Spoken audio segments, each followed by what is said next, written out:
ассалому алайкум бинандагони гиромӣ, барномаи иттилооти ахборро аз телевизиони Тоҷикистон мустақиман манзуратон менамоем. Дар студия Наргиз Шарифзода. امروز اساسگزار صلح و وحدت ملی پیشوای ملت پرزیدنت جمهوری تاجیکستان محترم امامعلی رحمون در محله استقلال شهرک غفورف ناحیه باباجان غفورف کارخانه جمعیت دارای مسئولیت محدود آزاده کاسمتیکس را مورد استفاده بری قرار دادند. کارخانه اقتدار دارد در یک سال بیشتر از 25,000 تن صابون خوشبوی مشکین استحصال نماید. در کارخانه در یک روز 20 تن خاکه لباسشویی خوشصفت استحصال کرده می شود. گزارش نوردین قربان و حفیظالله سعدالله. 1 اپریل اساسگزار صلح و وحدت ملی پیشوای ملت پرزیدنت جمهوری تاجیکستان محترم امامعلی رحمان در محله استقلال شهرک غفورف ناحیه باباجان غفورف کارخانه جمعیت دارای مسئولیت محدود آزاده کاسمتیکس را مورد استفاده بری قرار دادند. کارخانه نو استحصالی با سهم صاحبکاران وطنی با مقصد سزاوار استقبال گرفتن 35 سالگی استقلال دولتی جمهوری تاجیکستان و در دایره تطبیق هدف چهارم استراتژی صنعت کنونی با سرعت کشور بنیاد گردیده است.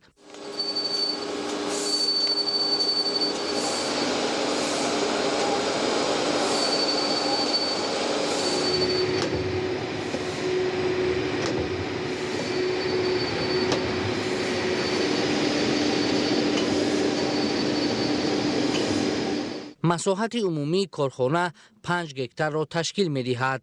با پیشوای ملت پرزیدنت جمهوری تاجیکستان محترم امامعلی رحمان اطلاع داده شد که خط نو تکنولوژی معاصر برای استحصال صابون خوشبوی مشکین و خاکه جامه‌شویی از هندوستان وارد گردیده وصل و نصب گردیده است. جمعیت دارای مسئولیت آزاده کاسمتیکس دارای 2 خط استحصالی بوده توسط تکنولوژی پیشرفته اشیاء خام تیار و از آن صابون خوشبوی مشکین و خاکه لباسشویی استحصال کرده می شود.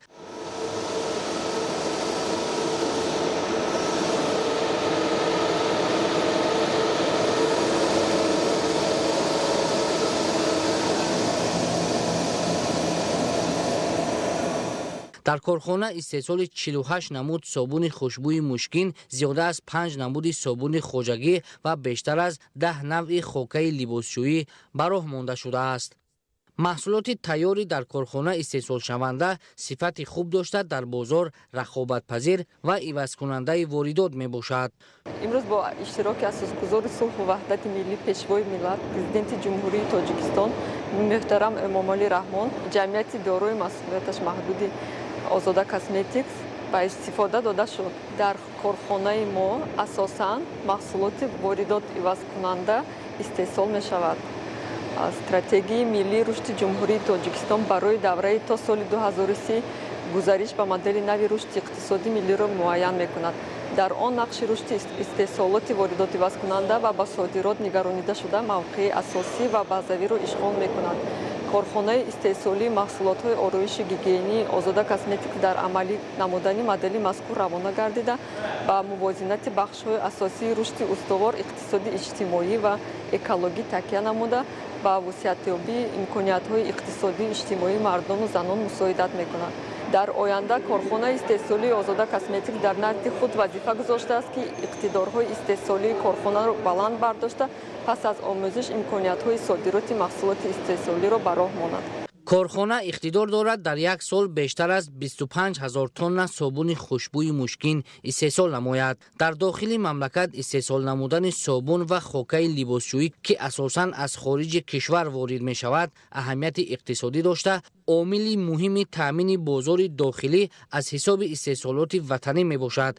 در کارخانه در یک روز 20 تن خاکه لباسشویی خوشصفت استحصال کرده می شود. جهت تامین بی‌خطری مواد شستشویی و صفتناکی محصولات استحصال شونده در داخل کارخانه تشخیصگاه معاصر تشکیل گردیده است. تشخیصگاه با تجهیزات پیشرفته سنجشی مجهز بوده متخصصان محصولاتی در کارخانه استحصال شونده را توسط آن سنجیده صفتناکی و بی‌خطری آن را دقیق می نمایند. بعد گرفتن خلاصه مثبت از جانب متخصصان تشخیصگاه برای استفاده اجازه داده می شود. صابون و خاکه لباسشویی استحصال شونده از جهت اکولوژی تازه بوده به سلامتی انسان بی‌ضرر می باشد. این یکی از طلبات اساسی برای رقابت پذیری محصولات دانسته می شود. در بازار استعمالی محصولات رقابت‌پذیر بوده می‌تواند که دارای صفت و به سلامتی به تاثیر باشد. در جمعیت دارای مسئولیت محدود آزاده کاسمتیکس زیاده از 50 نفر ساکن محلی با جای کاری دائمی تامین گردیدند که بیشتر آنها بانوانند.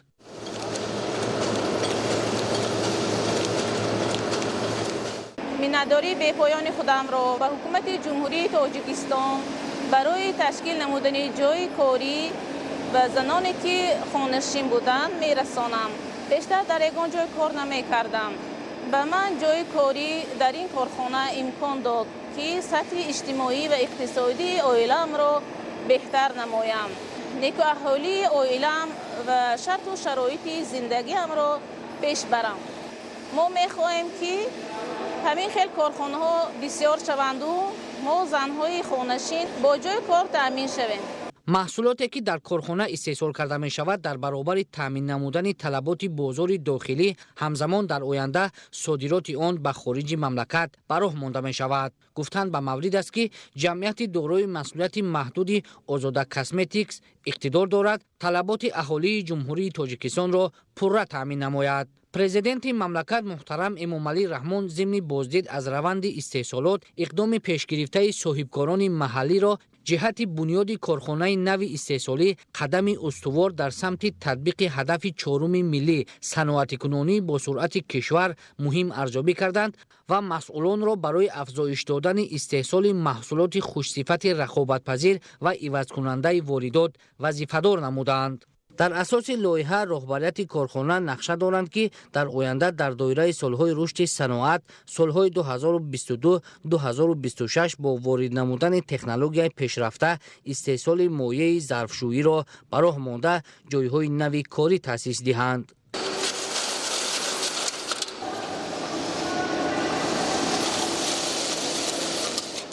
تأسیس کارخانه مذکور از یک طرف اگر برای وارد شدن تجهیزات‌های استحصالی مساعدت کرده باشد، از طرف دیگر امکانیت تطبیق تکنولوژی معاصر استحصالی را نیز فراهم آورد.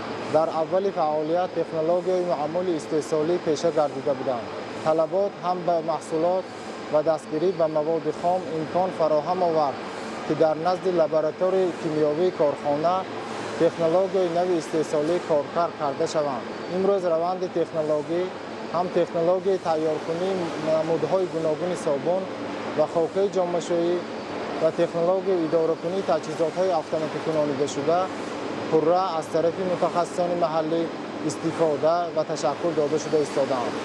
پیشوای ملت محترم امامعلی رحمان در کارخانه آزاده کاسمتیکس از نمایش محصولات صنعتی دیدن کردند. در شرایط فعلی جهان معاصر بنیاد و مجهز گرداندن کارخانه‌های نو استحصالی امکانیت فراهم می‌آورد که حجم استحصال محصولات صنعتی افزایش داده شده، جایهای نو کاری تأسیس یابد و به این وسیله سطح و صفت زندگی اهالی از این هم بهتر و خوبتر گردد. پرزیدنت مملکت محترم امامعلی رحمان ضمن بازدید و صحبت توجه مسئولان ساحه صنعت ولایت سوخت را به مسئله در آینده بنیاد نمودن کارخانه‌های نو صنعتی استفاده و کارکرد ثمرناک اشیاء خام وطنی، افزایش دادن حجم استحصال محصولات عوض کننده واردات و به صادرات نگرانده شده و تأسیس جایهای کاری نو جلب نمودند. شریکی دولت به بخش خصوصی امتیازها پیشنهاد سبوکی‌ها که با مقصد رشد ساحه صنعت از جانب حکومت جمهوری تاجیکستان به صاحبکاران وطنی پیش بینی گردیده است امکان فراهم آورد که در 5 سال اخیر افزایش نامگوی محصولات صنعتی استحصال وطنی به بیش از 40% رسانده شود. اساسگزار صلح و وحدت ملی پیشوای ملت پرزیدنت جمهوری تاجیکستان محترم امامعلی رحمان در مرکز دهاتی اوچی قلعچه ناحیه باباجان غفوروف ولایت سوخت با برداشتن پرده از روی لوحه میدان پرچم دولتی را به استفاده دادند. میدان پرچم دولتی در مرکز دهاتی اوچی قلعچه 101 را تشکیل نموده در آن برای استراحت و فراغت شهروندان مطابق به طلبات شرایط فراهم آورده شده است. گزارش نوروزشاه عزیزالله و اهل دین کریم.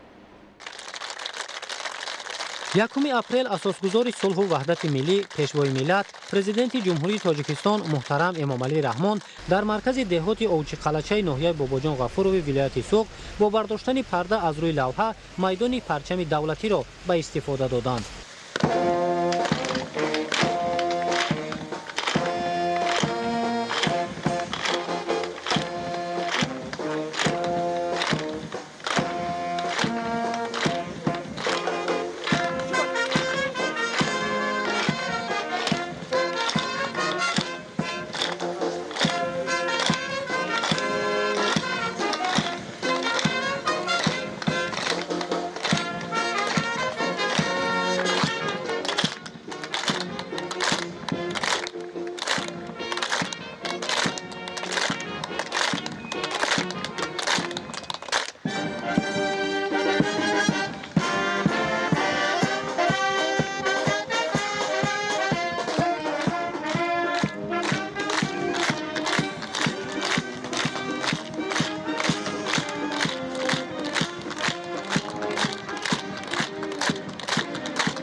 баландии сутунпояи парчами давлатии ҷумҳурии тоҷикистон 50 метр, дарозии матоъ 14 метр ва паҳноиаш 7 метрро ташкил медиҳад. сохтмони майдони парчами давлатӣ дар доираи омодагиҳо ба ҷашни 35-солагии истиқлолияти давлатии ҷумҳурии тоҷикистон моҳи январи соли равон бо маблағгузории мақомоти иҷроияи ҳокимияти давлатии ноҳияи Бобоҷон Ғафуров оғоз гардида дар муддати кӯтоҳ мутобиқ ба талаботи лоиҳавӣ ба анҷом расонида шудааст. мо ифтихор аз он дорем ки тоҷикистони азиз дорем, кишвари ободу зебо дорем. мо ифтихор аз он дорем ки парчам дорем, давлат дорем, пешвои муаззами миллат дорем ки бо бунёдкорию созандагии худ тамоми мардумро аз қафои худ бурда истодаанд. мо имрӯз ифтихор аз он дорем ки ин парчам дар деҳаи мо низ парафшон гардид ва бо пою қадами неки пешвои муаззами миллат ин як деҳаи дурдасти кишвари азизамон ба як боғистон, ба як макони ободу зебо табдил ёфт. ва ман ҳамчун як зан модар, ҳамчун як бошандаи ҷамоати деҳоти Овчиқалъача аз сиёсати хирадмандонаи пешвои муаззами миллат рӯҳбаланд гардида боз ҳам кӯшишу ғайрат менамоем ки фарзандони худро дар рӯҳияи ватандӯстӣ, дар рӯҳияи меҳану меҳанпарастӣ, дар рӯҳияи зебоипарастӣ тарбия намоем ва барои ояндаи ватани худ ҷавонони арзандаю соҳибиқболро тарбия намоем. майдони парчами давлатӣ дар маркази деҳоти Овчиқалъача 301-ро ташкил намуда, дар он барои истироҳату фароғати шаҳрвандон мутобиқ ба талабот шароит фароҳам оварда шудааст. сокинони ин деҳоти дурдасти мамлакат бунёду ба истифода додани иншооти нав, таъсиси ҷойҳои нави корӣ ва тадриҷан беҳтаршавии сатҳи зиндагиро ба дастгириву таваҷҷӯҳи доимии роҳбари давлат марбут медонанд. солҳои дароз аст ки ман дар Овчиқалъача зиндагӣ мекунам. дар Овчиқалъача ин қил дигаргониҳо надидам. Мана имрӯз бо шарофати иди Наврӯз, бо шарофати қадамҳои сулҳовару мубораки ҷаноби олӣ президенти мо Эмомалӣ Раҳмон Овчиқалъача, маркази Овчиқалъача обод шуд. дар як муддати хеле кӯтоҳ бо таври ҳашари умуми халқӣ гӯима мешавад. дар ин ҳашар аз тамоми ҷумҳурӣ мардумҳо иштирок карданд, мутахассис ҳатто аз маркази ҷумҳуримон пойтахти Тоҷикистон Душанбе омада иштирок карданд, ёрдам карданд. раҳмат ба ҳамашон. дар ин муддати хеле кӯтоҳ аз ҳамин чоркӯчаи коммунити гӯшти шаҳраки Ғафуров то Овчиқалъача асфалтпӯш карда шуд. дар инҷо майдони парчам бунёд карда шуд. хонаи минтақавии милитсия барпо карда шуд. коргоҳи коркарди мева, китобхона, сехи дӯзандагӣ, маркази типи ташхизӣ ташкил карда шуд ки мардум беозор корашон ҳаминҷо буд мешавад. ва мардуми Овчиқалъача нақшаи супоришҳои ҷаноби олиро сармашқи кори худ карда оянда боз барои ободонӣ, бунёдкорӣ саҳми арзандии худро мегузорем. дар майдони парчами давлатӣ гулу бутаҳои ороишӣ шинонида шуда барои шаҳрвандон нишастгоҳҳо насб карда шудааст. фаввораҳо зебогии атрофи иншоотро афзун намудааст. барои гаштугузор ва фароғати доимии сокинон равшании маркази деҳот байнобат гирифта шудааст. пешвои муаззами миллат муҳтарам Эмомалӣ Раҳмон бунёду ба истифода додани майдони парчами давлатиро ба самараи истиқлолияти давлатӣ ва ваҳдату ягонагӣ марбут дониста, масъулони дахлдорро барои ҳамин гуна ободу зебо нигоҳ доштани атрофи муқаддасоти миллӣ вазифадор намуданд. мас ба шарофати ташрифи ҷаноби олӣ кӯчаву хиёбонҳои деҳаи Овчиқалъача боз ҳам ободтару зеботар гардид ва якчанд майдончаҳои варзишӣ сохта ба истифода дода шуд ки минбаъд ҷавонон метавонанд бе мамонеат машқу тамрин намоянд. пешвои миллат пайваста дар баромадҳояшон таъкид менамоянд ки ҷавонон нерӯи созанда ва иқтидори пешбурди ҷомеа мебошанд. мас бар ивази ғамхориҳои пешвои миллат мо ҷавононро месазад содиқона ба ин миллати худ хизмат намоем. ҷаноби олӣ президенти муҳтаримо Эмомалӣ Раҳмон бо як нури ба ин деҳи мо оварданд.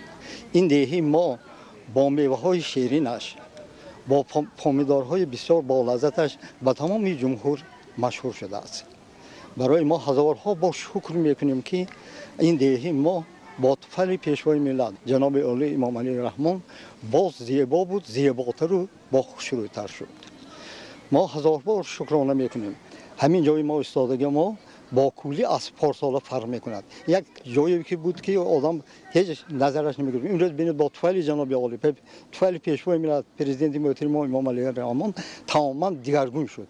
من بعد چون نشان احترام به مقدسات ملی در این میدان چاره‌بینی‌های گوناگون گذرانیده می شود و ساکنان و مهمانان دهات اوچ قلچه می توانند در این جای فراغت خود را کامل نمایند.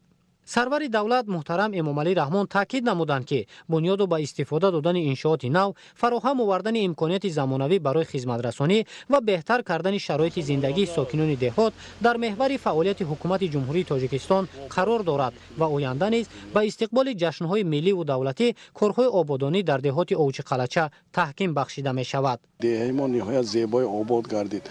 ما باشندگان دهه نهایت شاد هستیم که استقلالیت خود را داریم، پیشوای ملت خود را داریم که با تشبث همین شخص بزرگ دهه اوچ قلچه دهه شکوفان گشت. خرسند از آنم که امروز در جماعت ما چنین پرچمی پرافشانی میکند و چنین انشاءات های زیبا بنیاد گردیدند. مادران تاجیک شکرانه میکنند. خرسندم، خرسندی خود را حالا تصورم کرده نمیتوانم. به نهایت خرسندم که یک جماعتی که در دست ما به چنین مکانی آباد و زیبا مبدل گشت.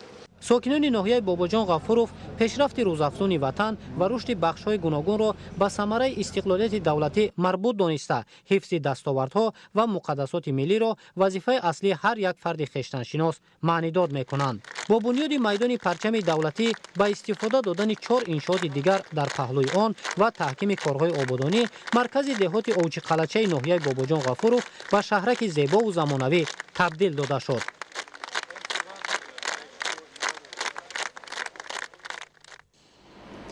баъди ба истифода додани майдони парчами давлатии ҷумҳурии тоҷикистон асосгузори сулҳу ваҳдати миллӣ пешвои миллат президенти ҷумҳурии тоҷикистон муҳтарам эмомалӣ раҳмон бинои зершӯъбаи милитсияи шаҳраки овчиқалъачаи шӯъбаи 2 вазорати корҳои дохилии ҷумҳурии тоҷикистон дар ноҳияи бобоҷон ғафуровро мавриди истифода қарор доданд. гузориши хабарнигорони мо.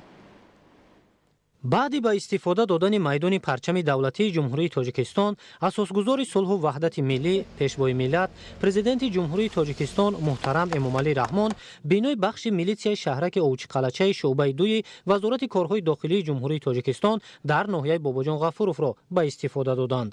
сохтмони иншоот соли 2019 оғоз гардида дар асоси лоиҳаи муосири шаҳрсозӣ бо маблағгузории мақомоти иҷроияи ҳокимияти давлатии ноҳияи бобоҷон ғафуров ба анҷом расонида шудааст. бо дастгирӣ ву таваҷҷӯҳи доимӣ асосгузори сулҳу ваҳдати миллӣ пешвои миллат президенти ҷумҳурии тоҷикистон муҳтарам эмомалӣ раҳмон барои мо кармандони мақомоти корҳои дохилӣ тадриҷан шароити хуб барои кор фароҳам оварда мешавад. боиси фароҳмандист ки бинои шӯъбачаи милитсияи овчиқалача ба истифода дода шуд. ин тӯҳфаи пешвои муаззами миллат масъулият ва ҳавасмандии мо кормандони милитсияро барои иҷрои ӯҳдадориҳои касбӣ дучанд мегардонад ва дар посух ба ғамхориҳои доимии роҳбари давлат кӯшиш мекунем ки барои ватан содиқонаву софдилона хизмат намоем. пешвои муаззами миллат муҳтарам эмомалӣ раҳмон ба шароити фароҳамшуда барои кормандони мақомоти милитсия баҳои баланд дода ҳайати шахсиро ҷиҳати таъмини тартиботи ҷамъиятӣ саҳм гирифтан дар пешгирии ҷинояткорӣ баланд бардоштани маърифати ҳуқуқии шаҳрвандон ва иҷрои дигар ӯҳдадориҳои касбӣ вазифадор намуданд. бинои бахши милитсияи шаҳраки овчиқалача дорои 18 ҳуҷраи корӣ маҷлисгоҳ ва ошхона буда дар он барои кормандони мақомоти милитсия барои иҷрои ӯҳдадориҳои касбӣ ва пешрафти фаъолияти хизматӣ шароити зарурӣ фароҳам оварда шудааст. таъмини чунин шароити корӣ мо кормандони милитсияро бори дигар ӯҳдадор менамояд ки дар таъмини тартиботи ҷамъиятӣ ҳифзи моликияти шаҳрвандон ва мубориза бар зидди ҷинояткорӣ саҳми худро гузорем, зеро тинҷию осудагии шаҳрвандон ба таъмин будани тартиботи ҷамъиятӣ вобастагӣ дорад. то ин ки зиндагии осудаvu бехатарии шаҳрвандон таъмин бошад, мо кормандони милитсияро зарур аст ба таври шабонарӯзӣ баҳри иҷрои вазифаҳои хизматӣ талош намоем. қаблан шароит барои кормандони бахши милитсияи овчиқалача ҷавобгӯи талабот набуд ва маҳз бо таваҷҷӯҳи хосаи роҳбари давлат кормандони ин ниҳоди низому тартибот аз имконияти замонавӣ барои кор бархурдор шуданд. ин ҳолат хушҳолии ҳайати шахсиро афзун ва ҳавасмандии онҳоро барои иҷрои ӯҳдадориҳои касбӣ дучанд гардонид. дар бинои нав фаъолияти бахши шиносномадиҳӣ ба роҳ монда шуд ки минбаъд сокинони деҳоти Овчиқалача, Хистеварз ва зарзамини ноҳияи Бобоҷон Ғафуров то маркази ноҳия нарафта дар ҳамин ҷой аз хизматрасонии замонавӣ истифода мекунанд.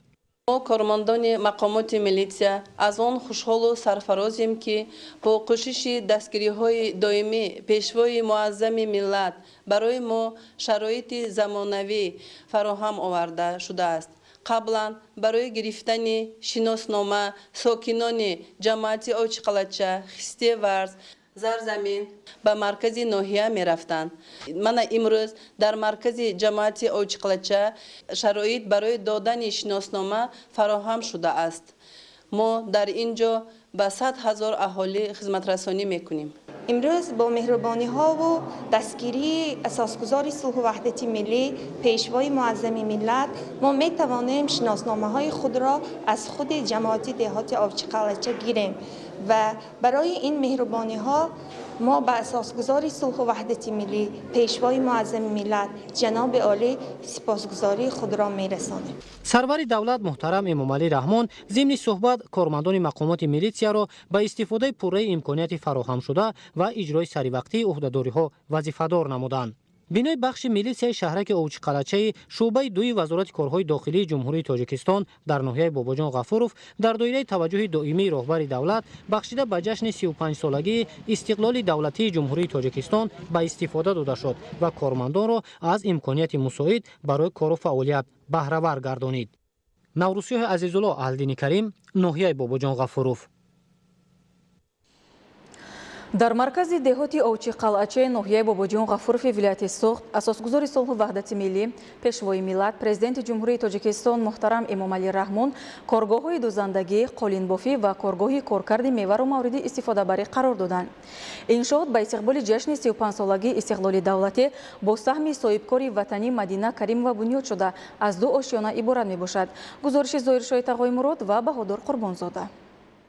1 апрел асосгузори сулҳу ваҳдати миллӣ пешвои миллат президенти ҷумҳурии Тоҷикистон муҳтарам Эмомалӣ Раҳмон дар маркази деҳоти Овчиқалачаи ноҳияи Бобоҷон Ғафурови вилояти Суғд коргоҳҳои дузандагӣ, қолинбофӣ ва коргоҳи коркарди меваро мавриди истифодабарӣ қарор доданд. дар доираи тадбирҳои ободонӣ бо дастгирӣ ва таваҷҷӯҳи ҳамешагии сарвари давлат муҳтарам Эмомалӣ Раҳмон деҳоти Овчиқалачаи ноҳияи Бобоҷон Ғафуров дар як муддати кӯтоҳ бо бунёди иншооти муҳими иҷтимоӣ ва коргоҳҳои хурди истеҳсолӣ ободу зебо ва сатҳи зиндагии сокинонаш боз ҳам беҳтару хубтар гардонида шуд. бо ифтитоҳи коргоҳи дузандагӣ ва маркази истеҳсоливу омӯзишии қолинҳои дастӣ дар деҳоти Овчиқалача 40 нафар занону духтарони хонашин бо ҷои кор ва маоши хуб таъмин гардиданд.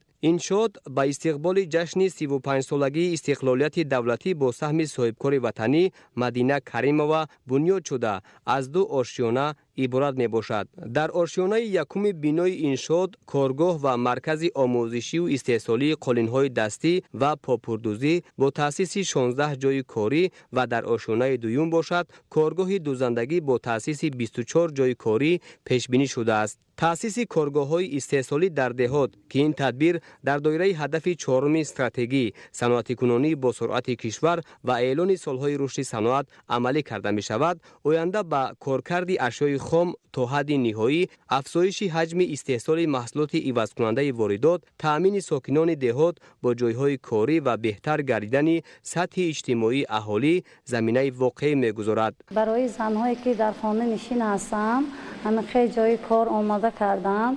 رحمت به جناب عالی که ما همین تاجیکستان عزیزمان سهمگزار میباشیم و هم راهبری همین کارخانه منتداری بیان میکنیم.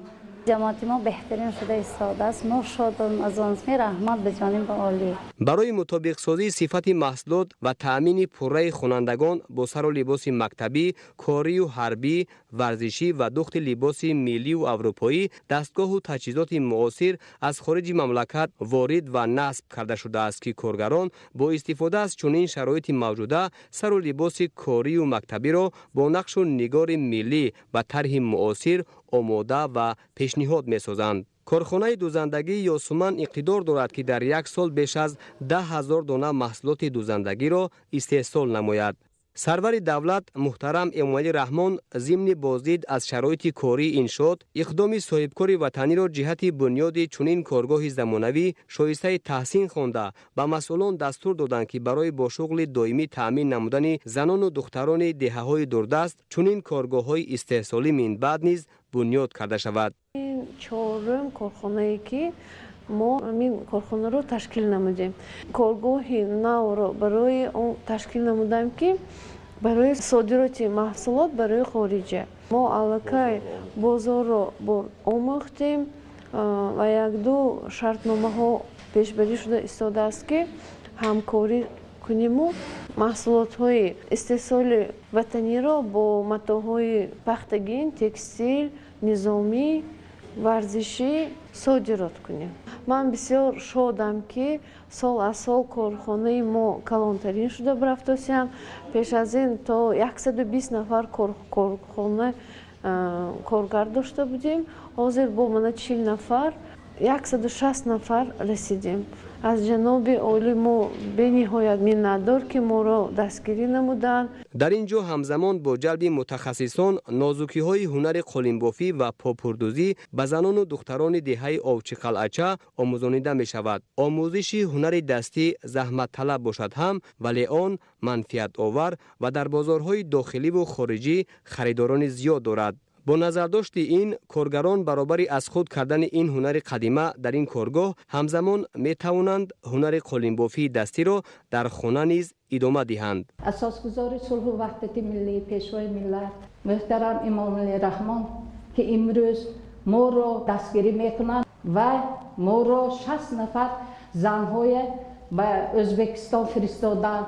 ما با نمودی دیگر قالین‌بافی برشمین را با پله میشد یاد گرفته آمدیم. من حاضر آمده با کسب خودم من یاد داداسیم. اینش ابریشمی می باشد. حاضر 200 تا 300 تا همین نمودی قالین‌بافی برشمین را یاد دادم. من خرسند هستم که جناب عالی به دهات آچقلچه تشریف آوردن. کارگاه همین قالین‌بافی کشاده دادن موقع رحمت کلام ما صاحب جای کار شدیم. ما این کسب آموخته در خانه رفته کار میکنیم. در این روز همزمان در مرکز دهات آوچی قلعچه با اشتراک پرزیدنت جمهوری تاجیکستان محترم امامعلی رحمان کارگاه کارکرد میوه افتتاح گردید.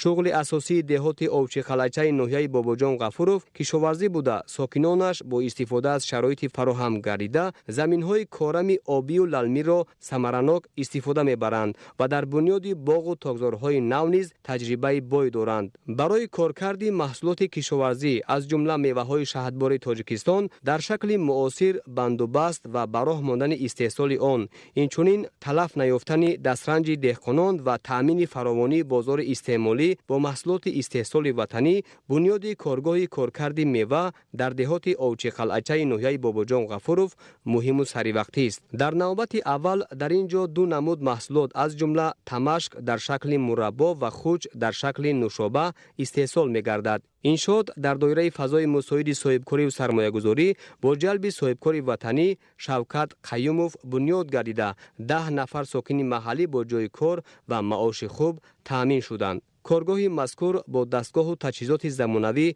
مجهز گردانده شده. اقتدار استحصالی آن در یک ماه 10,000 قوطی شرطی نوشابه خوچ و 500 قوطی شرطی مربا از محصولات تمشک می باشد.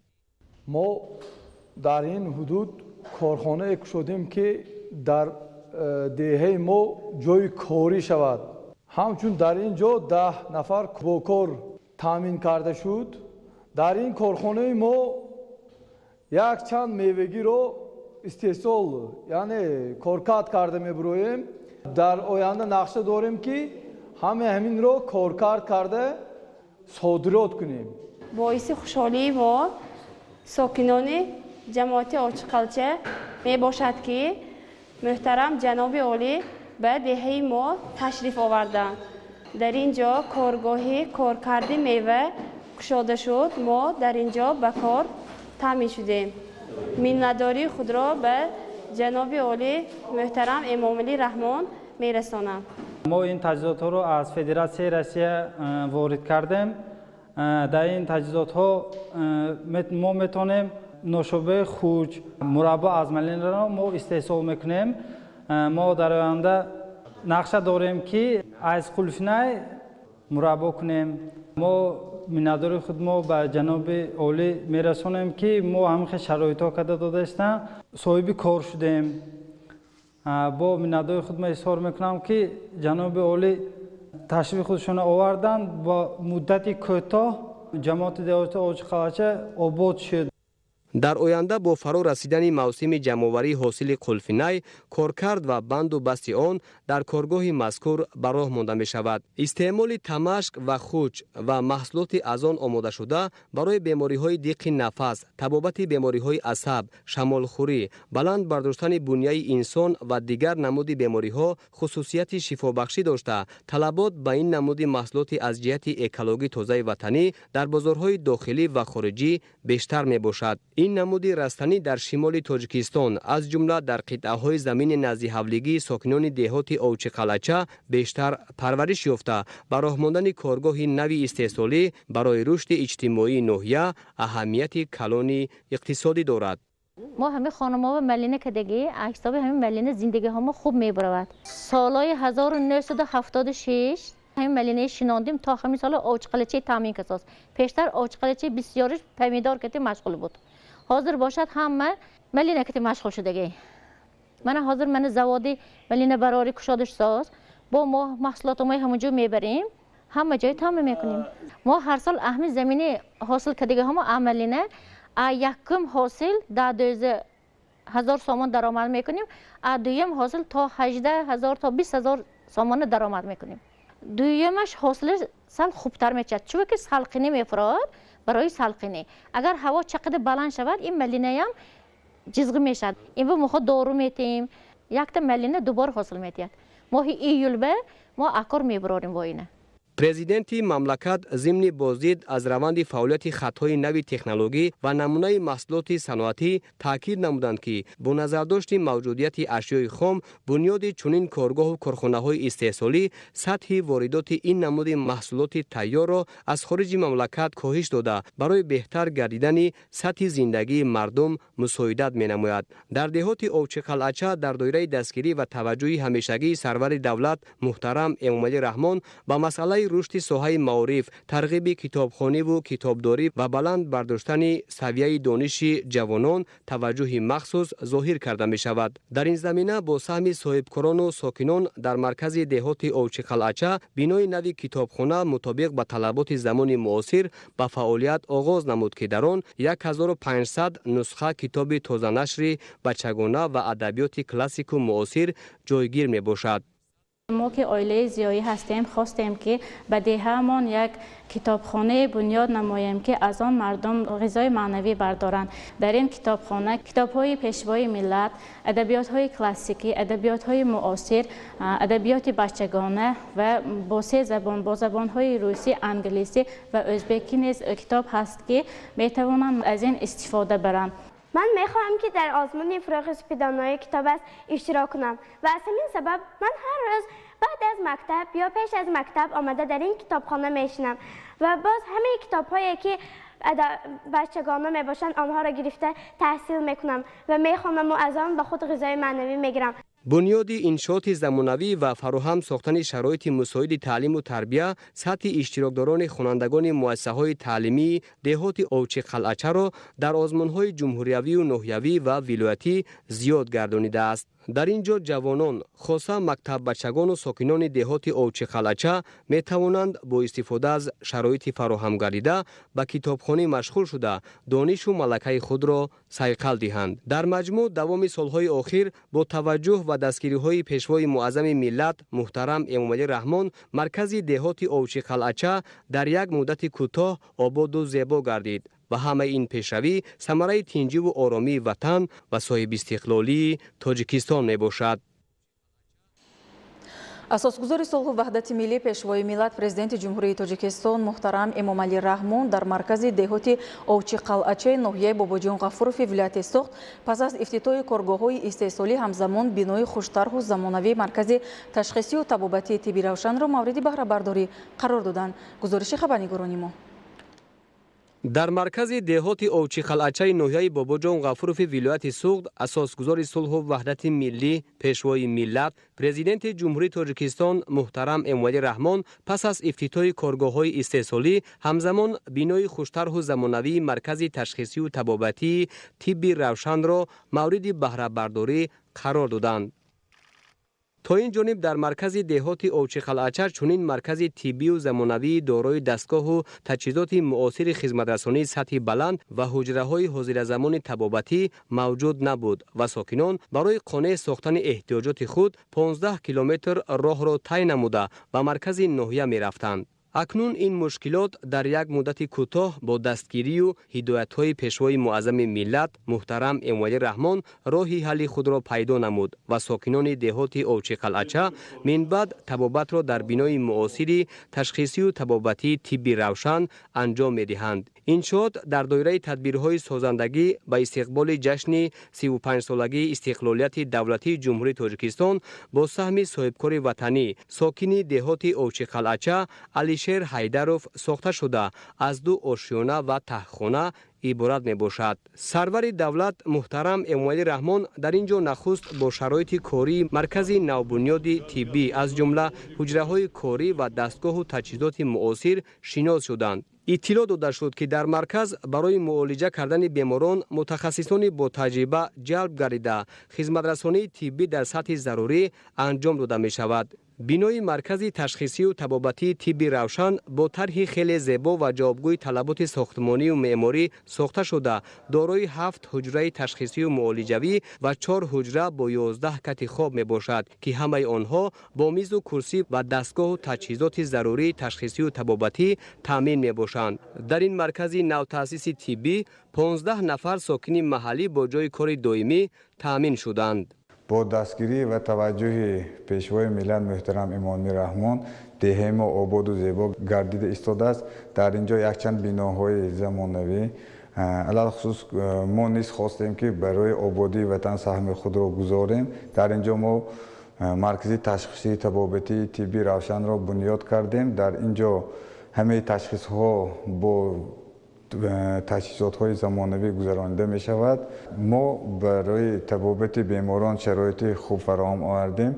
اینچنین در دویم آشیانه ما کت های خواب موجود است که می توانند بیماران به ملال طبابت را گیرند.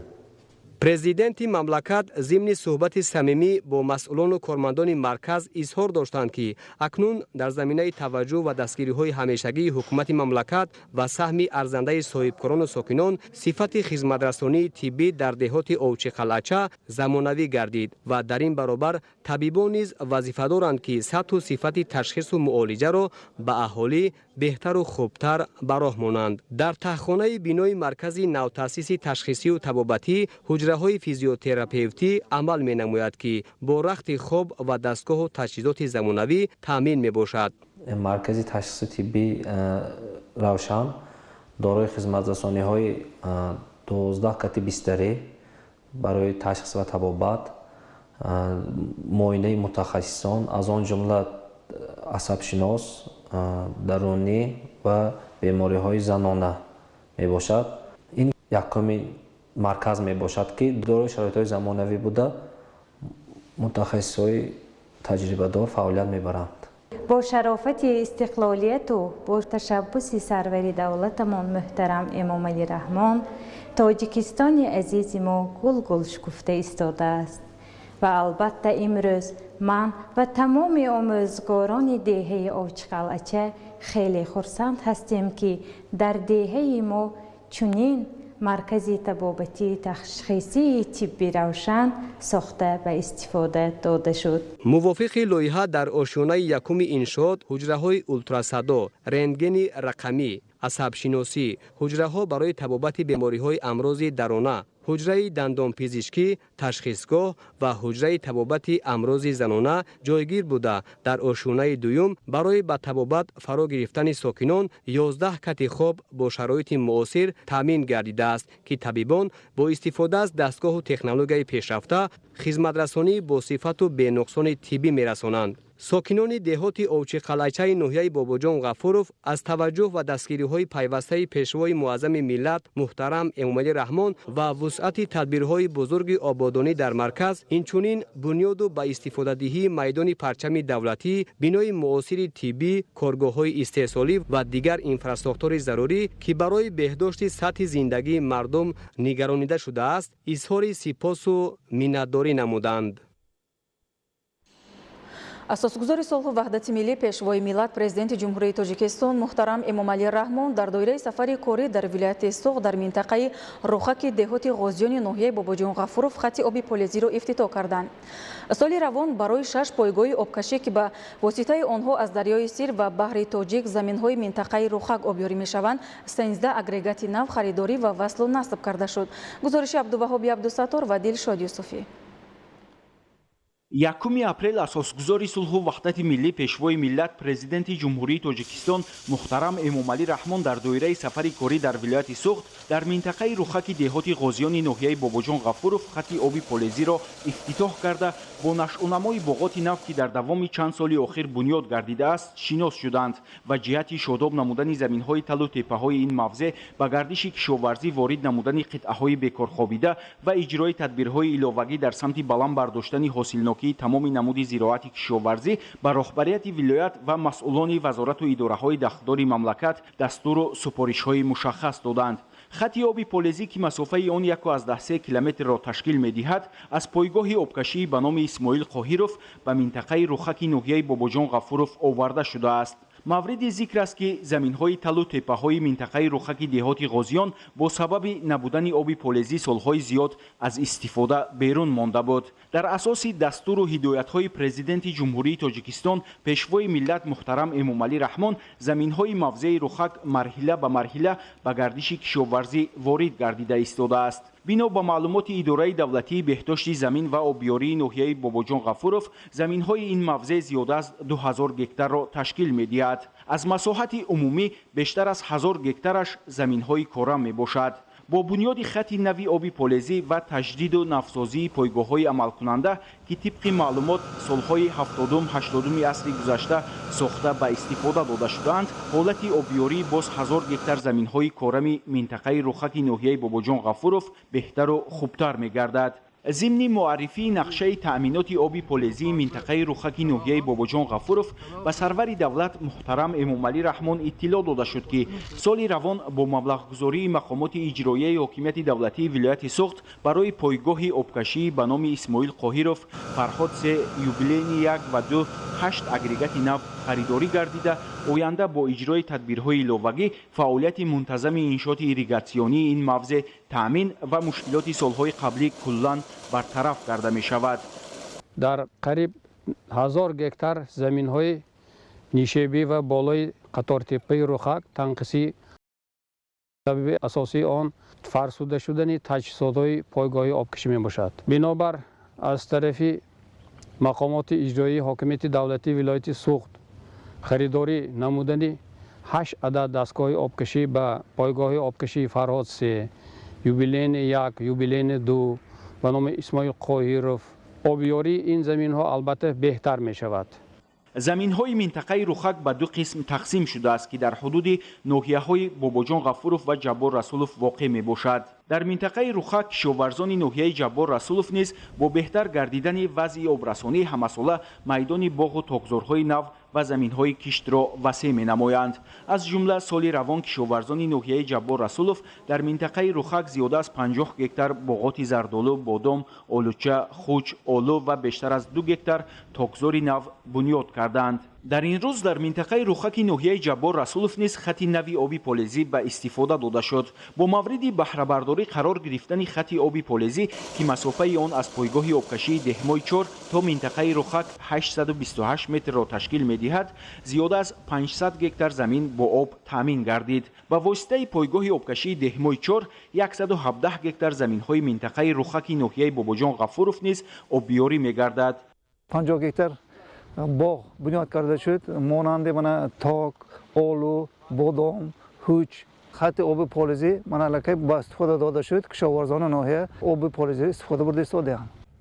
баъди ба истифода додани хати оби полезӣ ва шиносоӣ бо нақшаи оббиёрии пурраи заминҳои минтақаи рухак, пешвои муаззами миллат муҳтарам Эмомалӣ Раҳмон аз боғи нави бодом ки бо саҳми хоҷагии ёрирасони пойгоҳи газпуркунии нақлиёти рухаки ноҳияи Бобоҷон Ғафуров бунёд гардидааст, дидан намуданд. масоҳати боғи мазкур 5 гектар буда дар ин ҷо асосан 3 намуди ниҳоли дарахтони серҳосилу ба иқлими маҳал тобовари бодом шинонида шудааст. хоҷагидорон боғи бодомро асосан дар заминаи боғоти кӯҳнаи зардолу ки бо гузашти солҳои зиёд ҳосилнокии дарахтонаш кам гардида буд бунёд намуданд ва баъди 2-3 сол аз самараи он баҳра мебаранд. با دستور و سپارش‌های پیشوای معظم ملت محترم امامعلی رحمان ما تصمیم گرفتیم که در میدان مساحتش 5 گکتار باغ بادام بنیاد نماییم. در این باغ ما 3 نوع بادام شناندیم: بادام پیله بادام، بادام دو مغزه و بادام کجک بادام.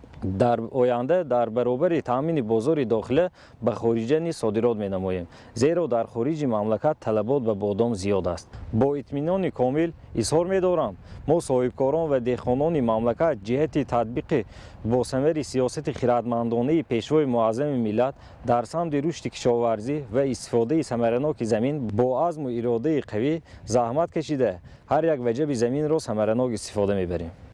барои бунёди боғ ниҳоли дарахтони бодом ки дар маҷмӯъ 2400 бехро ташкил медиҳад, аз корхонаи воҳиди давлатии фаръии ниҳолпарвари ба номи Ғайбулло Масаидови ноҳияи Бобоҷон Ғафуров дастрас гардида бо маслиҳати олимони соҳа шинонида шудааст. истифодаи самараноку оқилонаи замин ки яке аз таъкидҳои доимии сарвари давлат муҳтарам Эмомалӣ Раҳмон ба ҳисоб меравад, дар байни қатори ниҳоли дарахтони боғи нав зироати ҷав кишт карда шудааст ва оянда хоҷагидорон бо гирифтани ҳосили дилхоҳ аз ин ҳисоб низ манфиати иқтисодӣ мебинанд.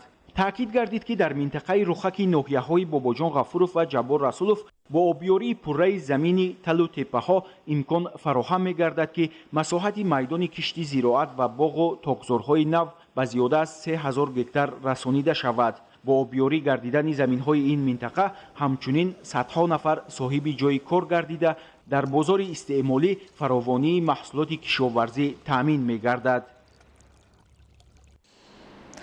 дар рӯзи 4-уми сафари кории асосгузори сулҳу ваҳдати миллӣ пешвои миллат президенти ҷумҳурии Тоҷикистон муҳтарам Эмомалӣ Раҳмон дар кооперативи истеҳсолӣ ба номи Ҷаббор Расулови ноҳияи Бобоҷон Ғафуров дар маъракаи кишти пунбадона дар масоҳати 17 гектар замин иштирок карданд.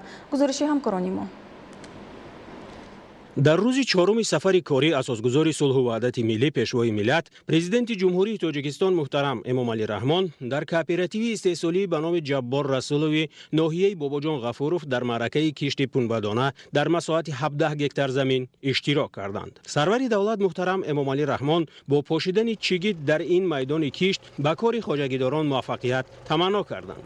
ҷомеаи меҳнатӣ бештар аз 600 нафараи ин кооперативи истеҳсолӣ дастуру супоришҳои роҳбарияти олии сиёсии мамлакатро сармашқи кори худ қарор дода, дар асоси риояи талаботи агротехникӣ соласол масоҳати кишти пахтаро дар ҳудуди заминҳои дар ихтиёр доштаашон зиёд ва ба ин восита даромаднокии хоҷагӣ ва некуаҳволии иҷоракорону саҳмдоронро беҳтар месозанд.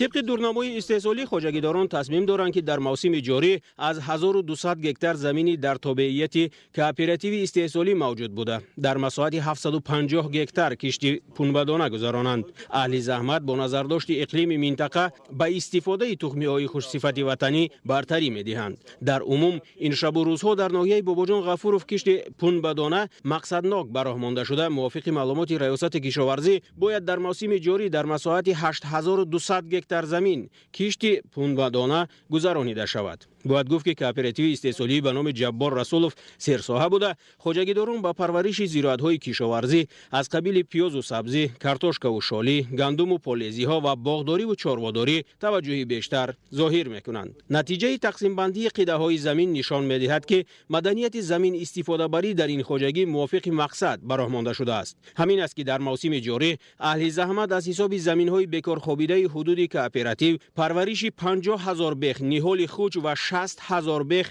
درخت صنوبر را به راه ماندند که نشأ و نمای خوب دارد. پرزیدنت جمهوری تاجیکستان محترم امومالی رحمان اقدام مذکور را شایان دستگیری معنی داد کرده با نظر داشت وضع بحرانی در اکثر کشورهای سیاره و تهدیدهای وابسته به نارسایی مواد غذایی از حساب تغییریابی اقلیم و خشکسالی‌های بردوام دوره‌های میانبعد اهل زحمت را جهت باز هم مقصدناک استفاده بردن هر پارچه زمین و به این وسیله سهمگذاری در تامین امنیت آذوقه‌واری کشور وظیفه دار نمودند. نمایش تخمی زراعت‌های کشاورزی نیز در همین موضع تشکیل کرده شد. در نمایشگاه نوع و نمودهای گوناگون چیگیت تخمی محلی و خارجی به اقلیم منطقه موافق پخته، محصولات غله‌دانگی به مانند جو و گندم و شالی و زغیر، زراعت‌های لوبیاگی، نسک و نخود، ماش و دیگر نمود محصولات به معرض گذاشته شد. سرور دولت محترم امومالی رحمان اثنای بازدید از این نمایشگاه مسئولان را جهت تحکیم و توسعه بیشتری همکاری علم با استحصالات، اهمیت جدی ظاهر نمودن به استحصال و منطقه بابکنی تخمی زراعت‌های کشاورزی، استفاده تخمی‌های سرحاصل وظیفه دار نمودند. سال جاری موافق ناحیه بابجان غفورov در میدان 8200 گکتار کشتی پنبه‌دانه پیش بینی گردیده، عین حال کشتی پخته آغاز کرده شده است. در ناحیه نوع‌های هم خارجی هم محلی وابسته به منطقه کشت کرده میشوند. سال 2022 حاصلناکی میانه موافق ناحیه 25.5 سنتی را تشکیل داد، زیاده از 20,000 تن حاصل پخته جمع‌آوری کرده شده بود.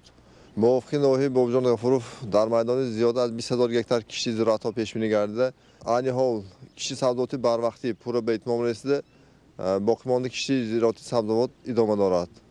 در اساس سپارش‌های جناب عالی محترم امومالی رحمان خوجگی کооپراتیو تجارتی به نام جبار رسولوف اجاره‌کاران، سهامداران تصمیم گرفتیم که همه ساله کشتی پنبه‌دانه را زیاد نماییم. در کооپراتیو استحصالی کشتی گندم، مکه‌دان، سبزیجات، خوراک چاروا وسیع به راه مانده شده. ما سهامداران کооپراتیو تجارتی به نام جبار رسولوف تصمیم گرفتیم که در اساس سپارش‌های جناب عالی پرورش زراعت‌های کشاورزی را وسیع به راه مانده در تامین امنیت آذوقه‌واری سهم خود را می‌گذاریم. پیشوای ملت محترم امومالی رحمان اینچنین در نمایشگاه نوروزی که در کооپراتیو استحصالی به نام جبار رسولوف دایر شد شرکت ورزیدند. ساکنان ناحیه بابجان غفورov در این مکان آیین‌های نوروزی ساکنان 4 منطقه تاجیکستان، سغد و بدخشان و ختلان و شهر و ناحیه‌های تابع مرکز جمهوری را با رعایت تمام سنت‌های این جشن اجدادی به معرض گذاشتند.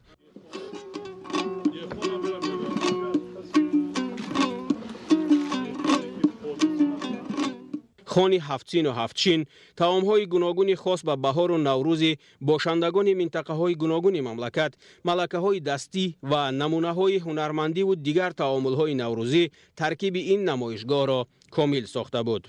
رهبر دولت محترم امومالی رحمان مقام بین المللی گرفتن نوروز اجدادی را مایه افتخار هر فرد خودآگاه تاجیک ارزیابی کرده، احیا و زنده نگاه داشتن تعامل‌های این جشن باستانی را برای خودشناسی و خودآگاهی نسل‌های آینده مفید خواندند. در ناحیه باباجون غفورов اساسگذار صلح و وحدت ملی پیشوای ملت پرزیدنت جمهوری تاجیکستان محترم امومالی رحمان در روز 4 سفری کاری کارخانه پرنده پروری جمعیت دارای مسئولیت محدود انکو اینوست را مورد بهره برداری قرار دادند. اطلاع داده شد که کارخانه مذکور امکانیت دارد که در یک سال 3850 تن گوشت اعلی‌صفت استحصال و به بازارهای مملکت برآورد. توجه نمایید به گزارش نوبتی. дар рӯзи чорум сафари корӣ асосгузори сулҳу ваҳдати миллӣ пешвои миллат президенти ҷумҳурии тоҷикистон муҳтарам эмомалӣ раҳмон дар ноҳияи бобоҷон ғафуров корхонаи паррандапарварии ҷамъияти дорои масъулияти маҳдуди Анкоинвестро мавриди баҳрабардорӣ қарор доданд. Корхонаи мазкур истеҳсоли гӯшти аълусифати паррандаро баромондааст ва таҳти тамғаи савия маҳсулоти худро ба харидорон пешниҳод менамояд. Корхонаи паррандапарварӣ дар асоси муосиртарин технологияи соҳавӣ бунёд гардида иқтидор дорад ки дар як марҳила ки то 45 рӯзро дар бар мегирад 350 000 сар чӯҷа парвариш намояд. Ба ҳамин шакл дар як сол бо роҳандозии 5 марҳилаи парвариш дар фермаҳои навбунёди ин корхона 1 миллион 750 000 сар мурғ нигоҳубин ва аз он гӯшти аълусифати парҳезӣ истеҳсол карда мешавад. иттилоъ дода шуд ки корхонаи мазкур имконият дорад ки дар як сол 3850 тонна гӯшти аълусифат истеҳсол ва ба бозорҳои мамлакат барорад. боиси сарфарозист ки имрӯз боз як фабрикаи паррандапарварӣ усули бролерӣ бо иштироки асосгузору сулҳу ваҳдати миллӣ пешвои миллат президенти ҷумҳурии тоҷикистон муҳтарам эмомалӣ раҳмон мавриди баҳрабардорӣ қарор гирифт. қайд карданиам ки фабрикаи мазкур бо дастуру супоришҳои сарварии давлат таъсис ёфта иқтидори он дар як вақт 350 000 сар паррандаи гӯштӣ буда ин зиёда аз 3850 тонн гӯшти паҳрезии паррандаро дар як сол ташкил медиҳад. тибқи нақшаи дурнамо дар марҳилаи дуюм бо ҳамин миқдор ва иқтидор ният дорем ки фабрикаи иловагӣ бунёд намуда дар таъмини бозори дохилӣ саҳми арзанда гузорем. чӯҷаҳои бройлерӣ ки барои парвариш ва истеҳсоли гӯшти аълусифат хеле мувофиқ мебошад дар давоми 45 рӯз аз 2 то 2.5 килограмм вазн гирифта нигоҳубини онҳо мувофиқи талаботи соҳавӣ роҳандозӣ гардааст. дар 4 фермаи корхонаи паррандапарварии Анкоинвест парвариши мурғ бо усули қафасӣ роҳандозӣ шуда ин шакли нигоҳубин дар байни корхонаҳое ки ба истеҳсоли гӯшти мурғ машғуланд таҷрибаи аввал ба ҳисоб меравад. агар дар фермаҳои маъмулӣ то 25 000 сар парранда нигоҳубин шавад дар фермаҳое ки дар доираи системаи қафасӣ фаъолият мекунанд дар як вақт то 50 000 сар мурғ парвариш карда мешавад. дар ин баробар тамоми ҷараёни кор ба таври автоматӣ роҳандозӣ шуда обу хӯрок низ ба паррандагон ба шакли худкор таъмин мешавад. технологияи наву муосир ҳамчунин имконият медиҳад ки ваксинаи паррандагон низ ба таври автоматӣ бо омехтасозӣ ба хӯрок таъмин карда шавад. дар маҷмӯъ тамоми фермаҳои корхонаи мазкур бо хатҳои муосир ки барои нигоҳубини паррандагон зарур аст таъмин буда онҳо ба таври худкор фаъолият менамоянд. яке аз бартариятҳои дигари иншооти мазкур ин назорати компютерии ҳавои дохили фермаҳо буда мутаъдилии ҳаво ба воситаи дастгоҳҳои замонавӣ таъмин карда мешавад. хусусан системаи насб гардида ки бо об фаъолият мекунад дар гармиҳои аз меъёр зиёд ҳавои салқинро дар дохили ферма таъмин менамояд. дар инҷо 50 000 чӯҷа нигоҳубин карда мешавад. боз беҳбудиш дар он аст ки ҳамаи технологияҳош автоматикӣ буда 42 рӯз ҳамун технология ҳамун насбшудагӣ программа ки тамоми технология худаш автоматикӣ кор мекунад. вақте ки чӯҷаҳо тайёр мешаванд вақти ба забт бурдан иҳо автоматикӣ худаш полиша мегирӣ боли лента мерад аз қафо худаш давраи шарҳзананда буромада аз он ҷо ба яшик монда мешавад. дар ин ҷо ультрасвет мондагӣ ин ранги офтобро дода калоншавии чӯҷаро ва сони мустаҳкамшавии устахони чӯҷа фоида меорад. корхонаи мазкур дар асоси дастуру супоришҳои президенти ҷумҳурии тоҷикистон муҳтарам эмомалӣ раҳмон ба хотири таъмини аҳолии мамлакат бо гӯшти хушсифати парҳезии ватанӣ бунёд шуда дар он 60 нафар сокини маҳаллӣ соҳиби ҷойи кори доимӣ гардиданд. бунёду ба истифода додани ин ва дигар корхонаҳои паррандапарварӣ самараи имтиёзҳоест ки аз ҷониби ҳукумати ҷумҳурии тоҷикистон барои рушди соҳа фароҳам оварда шудааст ва ин тасмим тавонист ки бахши мазкурро ба тарзи назаррас рушд дода дар бозорҳои кишвар ҷойи маҳсулоти воридотиро гӯшту тухми истеҳсоли ватанӣ ишғол намояд. соли 2017 дар паёми навбатӣ пешвои муаззами миллат ки буд соҳаи паррандапарварӣ аз замани намуди андоза боҷи гумрукӣ озод гардид. дар соли 2017 ҳамагӣ 65 та корхонаи паррандапарварӣ фаъолият мекард ки баъди имтиёзҳо тӯли 6 соли имтиёз ки имсол 6 сол мебошад 175 та корхона сохта ва барқарор карда ба фаъолият шурӯъ карданд ки соли 2022 ба 218 корхона ҷамъбаст кардем. аллакай дар 3 моҳи аввали соли 2023 боз ин 3 корхонаи дигар 221 та корхона имрӯз дар ҷумҳурӣ фаъолият карданд. در مجموع کارخانه پرنده‌پروری انکو اینوست از 9 مرغخانه کلان عبارت بوده، آن در مساحت بیش از 9 هکتار زمین بنیاد گردیده است. ضمن بازدید اطلاع داده شد که در آینده همچنین مرحله دوم بنیاد فابریکه مذکور با 60 جای کاری و با اقتدار استحصال 3850 تن گوشت پرهیزی در یک سال به نقشه گرفته شده است. همچنین هدف است که یک سیخ ضبط پرنده و سیخ اینکوباسیونی به خاطر تامین احتیاجات با چوجه ساخته به استفاده داده شود. در سن کارخانه نوبنیاد پرزیدنت جمهوری تاجیکستان محترم امامعلی رحمان از نمایش محصولات این کارخانه و دیگر کارگاه‌های انکو اینوست که در سمت استحصال تخم مرغ و خوراک پرنده فعالیت می‌نمایند بازدید به عمل آوردند. اطلاع داده شد که عین زمان جمعیت تحت تمغه ملی فراوان خوراک چارواهای کلان و میده، خوراک آمیخته پرنده، خوراک برای ماهی و همچنین گوشت و تخم مرغ را استحصال می‌نماید. در 2 کارخانه استحصال خوراک پرنده راه اندازی شده است و سهم این کارگاه‌ها در تامین احتیاجات بخش پرنده پروری مملکت با خوراک خیلی نظررس میباشد. از جمله اقتدار کارخانه دوم انکو اینوست که سال 2022 به استفاده داده شد، در یک سال استحصال 175,000 تن خوراک پرنده و چاروا میباشد. احتیاجات کارخانه نوبنیاد با خوراک پرنده در خود جمعیت برآورده می شود. همچنین ابراز گردید که انکو اینوست تحت تمغه دوستان استحصال تخم مرغ را نیز راه اندازی نموده است. عین زمان در فرمه‌های این کارگاه 225,000 سر پرنده پرورش کرده می شود و سال 2022 از این کارخانه 51 میلیون دانه تخم به فروش برآورده شده است. صاحبکاران به پیشوای معظم ملت برای دستگیری همیشگی و فراهم آوردن شرایط مساعد رشد اظهار سپاس و منتداری نموده قید کردند که من بعد هم برای بلند برداشتن اقتدار استحصالی همه‌جانبه سعی خواهند کرد. پرزیدنت جمهوری تاجیکستان محترم امامعلی رحمان با فعالیت گوناگون سمت جمعیت دارای مسئولیت محدود انکو اینوست بهای بلند داده مسئولین را وظیفه‌دار کردند که همیشه به صفت محصولات نیایی و رقابت‌پذیر بودن آن دقت اولین درجه ظاهر نمایند. اساسگزار صلح و وحدت ملی پیشوای ملت پرزیدنت جمهوری تاجیکستان محترم امامعلی رحمان در ناحیه جبار رسولов مرحله دوم حوزهای پرورش گلماهی را به استفاده داده از نمایش دستاوردهای جمعیت دارای مسئولیت محدود کارپوراسیای ماهی تاجیک بازدید نمودند. گزارش خبرنگاران ما.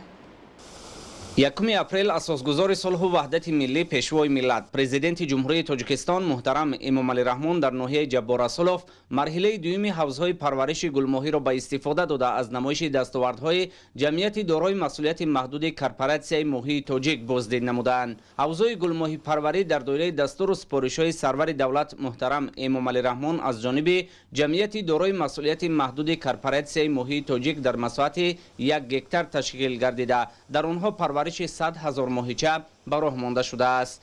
این تدبیر از اقدام‌های مهم در سمت عملی شوی برنامه دولتی رشد ساحه ماهی پروری محسوب یافته برای تامین هدف استراتژی امنیت عضوخواری فراوانی بازار داخلی با محصولات خودی و بالا برداشتن اقتدار صادراتی مساعدت می‌کند. با افتتاح حوزهای پرورش گلماهی در ناحیه جبار رسولov 12 نفر با جای کار تامین گردیده طبق نقشه سال اول استحصال 100 تن گوشت پرهیزی در نظر است.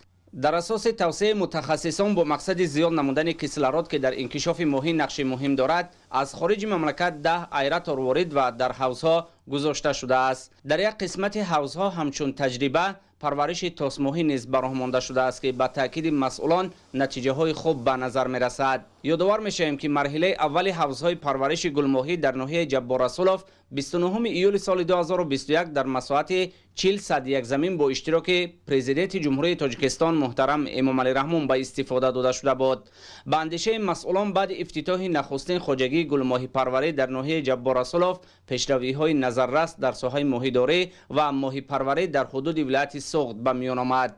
باعث افتخار است که امروز حوزهای گلماهی پروری از طرف اساسگزار صلح و وحدت ملی پیشوای ملت گشوده شدند. مقصد از گشوده شوی حوزها تامین نمودن اهالی جمهوری تاجیکستان با این گوشت پرهیزی در آینده قسمت‌های سوم و چهارم این حوزه را به ادامه می‌رساند که به صادرات گلماهی آورده می‌رساند.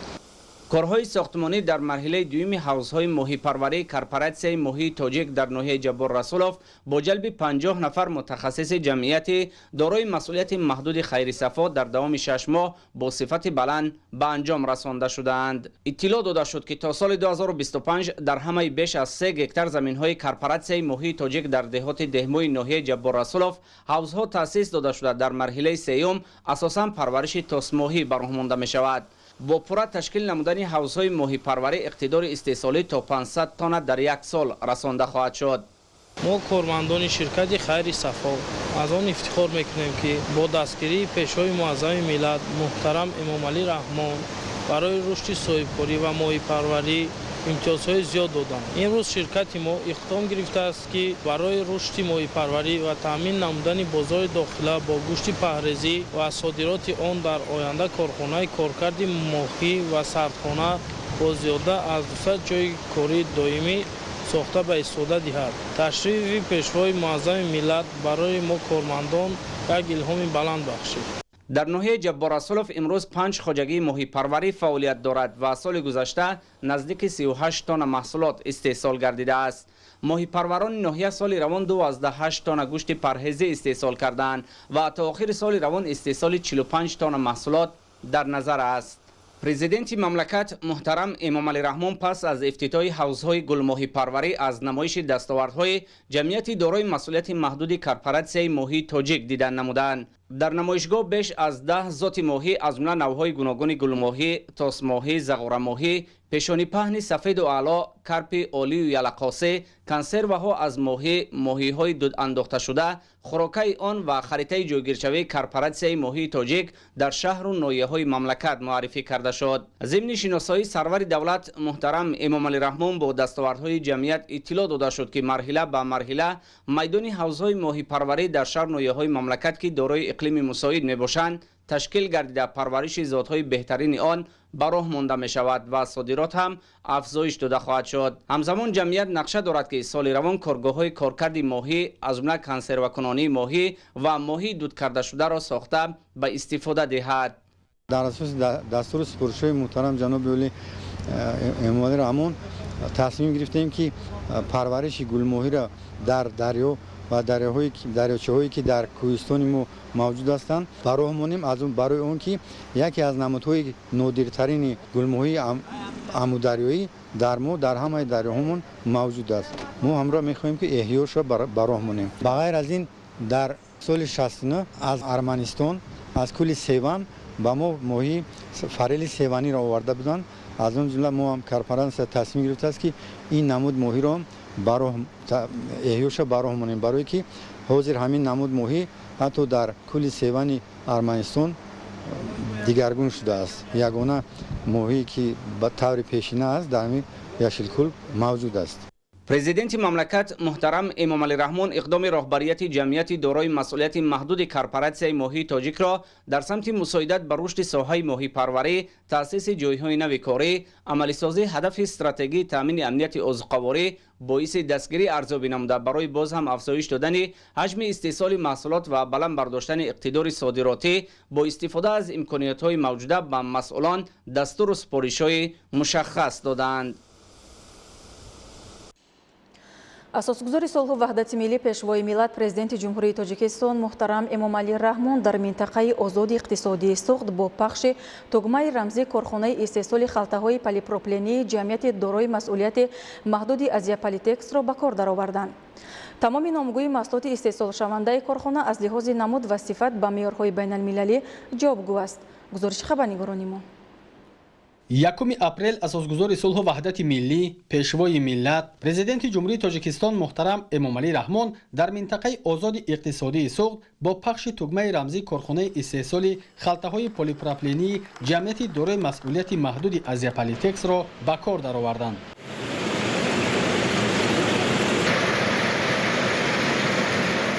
корхонаи нави саноатӣ дар доираи тадбирҳои созандагӣ ба ифтихори 35-солагии истиқлолияти давлатии ҷумҳурии тоҷикистон ва татбиқи ҳадафи 4-уми миллӣ саноатикунонӣ бо суръати кишвар аз тарафи соҳибкорони ватанӣ Миразиз Усмонов ва Илҳомҷон Бобоҷонов бунёд гардидааст. фаъолияти корхонаи мазкур ба таври шабонарӯзӣ ба роҳ монда шуда дар себаст 300 нафар бо ҷои кори доимӣ ва маоши хуб таъмин гардиданд.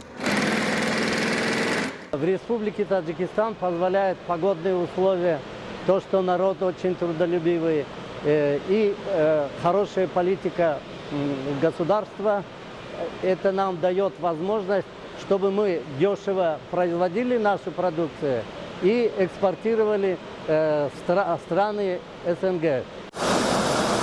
дар корхона 5 хати муосири технологӣ ки аз ҷумҳурии мардумии чин ва ҷумҳурии туркия ворид гардидааст бо ҷалби мутахассисони ватанӣ васлу насб шуда халтаҳои полипропилении калонҳаҷм бо ғунҷоиши аз 500 килограмм то 3 тонна истеҳсол карда мешавад.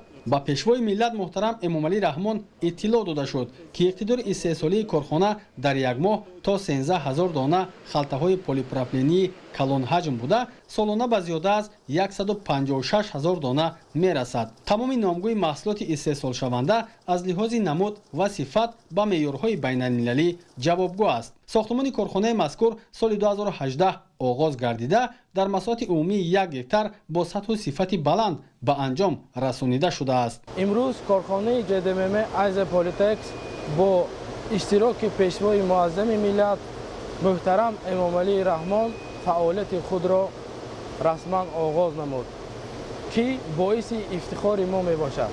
мо соҳибкорон ҳамеша аз ғамхорӣ ва дастгириҳои сарвари давлат бархурдор буда кӯшиш мекунем ки ба боварии пешвои миллат сазовор бошем. сарвари давлат муҳтарам Эмомалӣ Раҳмон зимни шиносоӣ бо фаъолияти корхонаи навбунёди истеҳсолӣ ба соҳибкорони маҳаллӣ барои ҷонибдорӣ аз сиёсати пешгирифтаи ҳукумати мамлакат ҷиҳати таъсис додани корхонаи истеҳсолӣ ба шуғли доимӣ фаро гирифтани сокинон ва ба ин восита баланд бардоштани сатҳи некуаҳволии мардум изҳори сипос намуданд. халтаҳои полипропилении истеҳсоли ин корхона сифати баланд дошта барои ангишт, семент, ғалладона ва дигар навъи маҳсулоти кишоварзӣ пешбинӣ шудааст. бо дар назардошти босифат будани халтаҳои калонҳаҷми корхона муҳлати истифодаи он тӯлонӣ буда дар натиҷаи интиқоли дилхоҳ маҳсулот фарсуда намегардад. соҳибкорон аллакай дар баробари таъмини талаботи бозори дохилӣ истеҳсолотро бештар карда содироти ин навъи маҳсулоти ватаниро ба кишварҳои хориҷа низ ба роҳ мондаанд. миннатдории худ ва кулли занҳои дар ин корхона коркарда истодаро ба президенти мамлакатамон муҳтарам Эмомалӣ Раҳмон мерасонам. дар ин корхона ҳамаи шароитҳо муҳайё, коргарон бо маоши хуб таъмин ҳастанд. ҳадаф аз таъсиси корхонаи истеҳсоли халтаҳои полипропилении калонҳаҷм тақвияти иқтидори истеҳсолии вилояти суғд мебошад. корхонаи мазкур дорои ошхона барои 100 нафар, ҳуҷраи либосивазкунӣ ва дигар ҳуҷраҳои корӣ мебошад ки ҳамаи онҳо бо мизу курсӣ ва дигар шароити мусоид муҷаҳҳазанд. дар ҳамин ҷо ба президенти ҷумҳурии Тоҷикистон муҳтарам Эмомалӣ Раҳмон намунаи маҳсулоти истеҳсолии корхона муаррифӣ карда шуд. сарвари давлат муҳтарам Эмомалӣ Раҳмон ба сифати маҳсулоти истеҳсолии корхонаи навбунёди ҷамъияти дорои масъулияти маҳдуди Азия Политекс баҳои баланд дода ба соҳибкорон ва кормандон ҷиҳати афзун намудани ҳаҷми истеҳсолот ва баланд бардоштани иқтидори содиротии он ба хориҷи мамлакат маслиҳатҳои муфид доданд.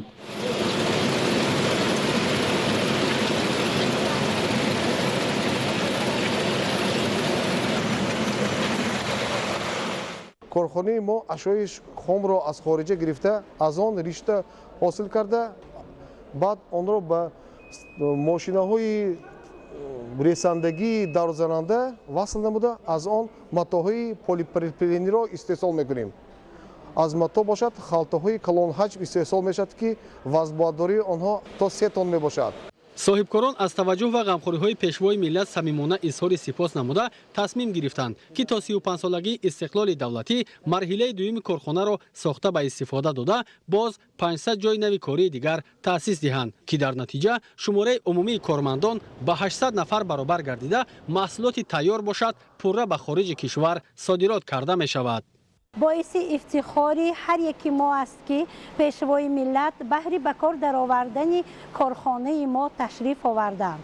дар цехи дӯзандагӣ корхонаи истеҳсолӣ халтаҳои калонҳаҷми Азия Политекс 70 нафар занону бонувон кор мекунанд.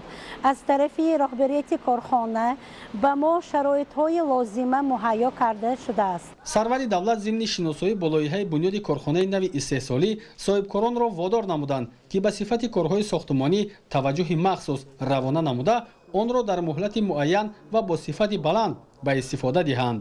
гуфтан ба маврид аст ки тӯли солҳои соҳиби истиқлолӣ дар минтақаи озоди иқтисодии суғд барои бунёди корхонаҳои хурду бузурги истеҳсолӣ инфраструктураи зарурӣ аз қабили роҳҳои мунфарш, хатҳои барқу алоқа, шабакаҳои обу корез ва дигар шароити зарурӣ фароҳам оварда шудааст то соҳибкорону сармоягузорон бо истифода аз имтиёзҳои мусоиди давлатӣ фаъолияти босамар дошта бошанд. дар шаҳри хуҷанд асосгузори сулҳу ваҳдати миллӣ пешвои миллат президенти ҷумҳурии тоҷикистон муҳтарам эмомалӣ раҳмон мактаби махсуси варзишӣ оид ба намудҳои камонвариро ифтитоҳ намуданд. бо таъсиси мактаби махсуси варзишӣ оид ба намудҳои камонварӣ дар шаҳри хуҷанд 20 нафар аз ҷумла 5 мураббии касбӣ ба кор ҷалб гардиданд. таваҷҷӯҳ намоед ба гузориши навбатӣ. 1 апрел дар шаҳри хуҷанд асосгузори сулҳу ваҳдати миллӣ пешвои миллат президенти ҷумҳурии тоҷикистон муҳтарам эмомалӣ раҳмон мактаби махсуси варзишӣ оид ба намудҳои камонвариро ифтитоҳ намуданд. мактаби махсуси варзишӣ оид ба намудҳои камонварӣ дар доираи тадбирҳои ободониву бунёдкорӣ ба истиқболи 35-солагии истиқлоли давлатии ҷумҳурии тоҷикистон дар асоси дастуру супоришҳои бевоситаи пешвои миллат муҳтарам эмомалӣ раҳмон аз тарафи мақомоти иҷроияи ҳокимияти давлатии вилояти суғд сохта шудааст. иншооти навбунёди варзишӣ аз 2 ошёна иборат буда дорои беш аз 10 ҳуҷраи корӣ барои маъмурият ва кормандон, ҳуҷраҳои либосивазкунӣ, дастшӯй, анбор барои нигаҳдории таҷҳизоти варзишӣ ва дигар нуқтаҳои ёрирасон мебошад. мактаби махсуси варзишӣ оид ба намудҳои камонварӣ дар шафати варзишгоҳи марказии 20-солагии истиқлоли тоҷикистон ҷойгир аст. дар гӯшаҳои алоҳидаи ошёнаи якуми бинои мактаб намунаи либосҳои варзиши камонварӣ, тиру камонҳо ва дастовардҳои варзишгарони тоҷик аз ин риштаи варзиш ба мараз гузошта шудааст. бо таъсиси мактаби махсуси варзишӣ оид ба намудҳои камонварӣ дар шаҳри хуҷанд 20 нафар аз ҷумла 5 мураббии касбӣ ба кор ҷалб гардиданд. дар мактаби варзишӣ толори маҷлисӣ бо 30 ҷои нишаст сохта шудааст. дар ҳуҷраҳои алоҳидаи мактаб таҷҳизоти гуногуни варзишӣ нигаҳдорӣ шуда дастгоҳҳои зарурӣ насб гардидааст ки асосан барои таъмиру навсозии тиру камон истифода мешаванд. инчунин дар бино нуқтаи тиббӣ ва ҳуҷраи равоншинос низ мавҷуд аст. дар ошонаи дуюми иншооти мазкур толори барҳавои машқу тамрин ва омӯзиши нозукиҳои варзиши камонварӣ бо паҳнои 20 ва дарозии 40 метр ҷойгир аст.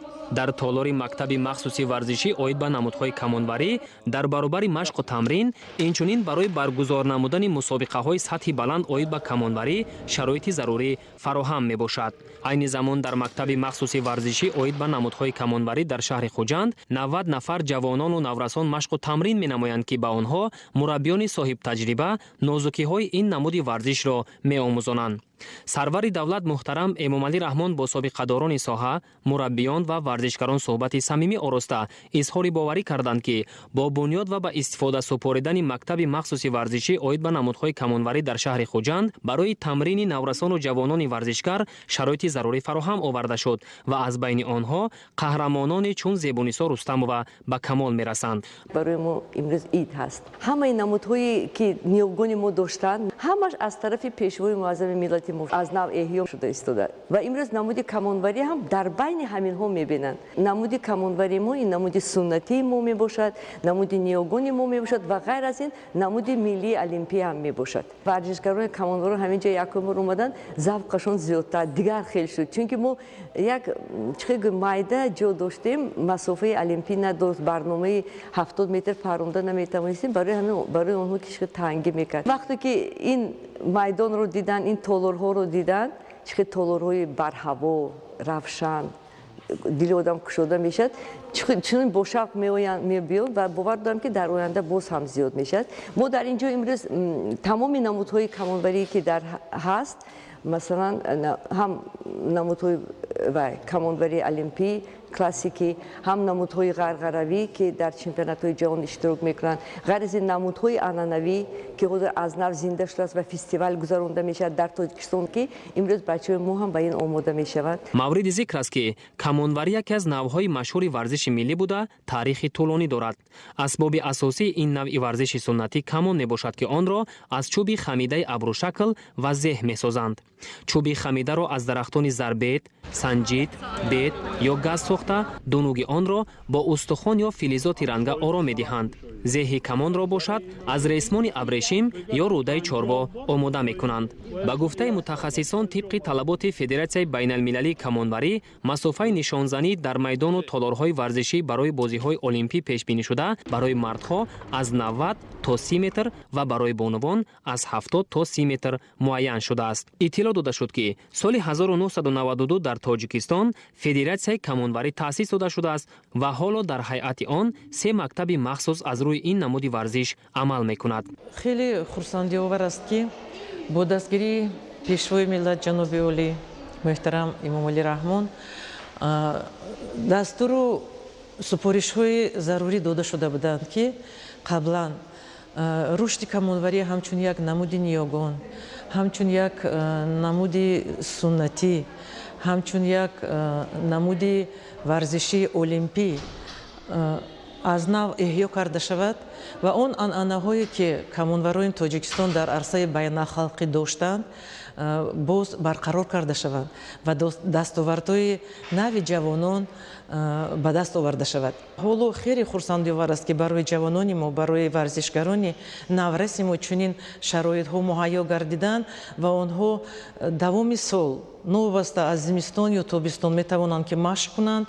جماعت‌های دستاوی تشکیل کرده شوند، سمینارها برگزارانیده شوند، آموزش‌ها تشکیل کرده شوند و مسابقه‌های بین‌الخلقی با طلبات‌های فدراسیون کمانوری جهانی در تاجیکستان تشکیل کرده شود. در این مؤسسه ورزشی به ما امکانیت‌های زیاد فراهم آورده شد و ما تالار ورزشی تیرپرانی درونی داریم که در این تالار ما می‌توانیم مسابقه‌های بین‌المللی گذرانیده توانیم و به ما اتاق‌های کاری داده شد به مربیان، به رهبریت، به ورزشکاران برای مشق و تمرین تالار فیتنس داریم. در صحن انشاءات ورزشی میدان کشاد تابستانه نیز بنیاد گردیده است که در برابر مشق و تمرین ورزشکاران برای برگزار کردن مسابقه‌های ورزشی سطح بین‌المللی عاید به نمودهای کمانوری در مسافه‌های دراز پیش بینی گردیده است. برای مخلصان و علاقه‌مندان این رشته ورزش 100 جای نشست موجود میباشد.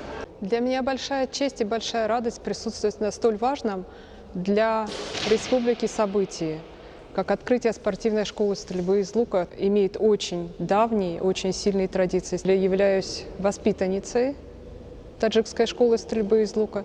И сейчас просто огромная радость, что это возрождается, и такой прекрасный зал, такое прекрасное поле, что сохранили кадры, что люди работают. Зибионисо Рустам вас собрала такую команду, которая вот движет вперед. И я верю, что это вот будет по всей республике.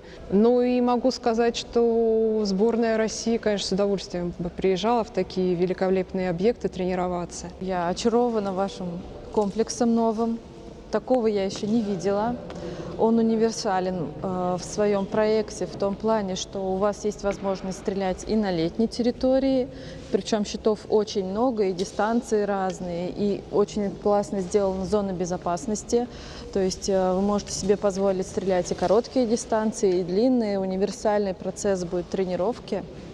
И для, допустим, начинающих лучников, и для взрослых, и для спорта высших достижений. пешвои миллат муҳтарам Эмомалӣ Раҳмон ба масъулон барои таъсиси мактаби махсуси варзишӣ оид ба намудҳои камонварӣ дар шаҳри Хуҷанд изҳори сипос намуда таъкид доштанд ки бо истифодаи васеъ аз имконияти фароҳамшуда ҷавонону наврасон ба ин намуди варзиш бештар ҷалб гарданд ва ба ин восита барои омода кардани варзишгарони касбӣ ҷиҳати иштирок ва муаррифии Тоҷикистони соҳиби истиқлол дар мусобиқаҳои сатҳи ҷаҳонӣ оид ба камонварӣ ҷаҳду талош намоянд. пешвои миллат муҳтарам Эмомалӣ Раҳмон барои варзишгарони мактаби мазкур 10 маҷмӯи тиру камон тӯҳфа карданд.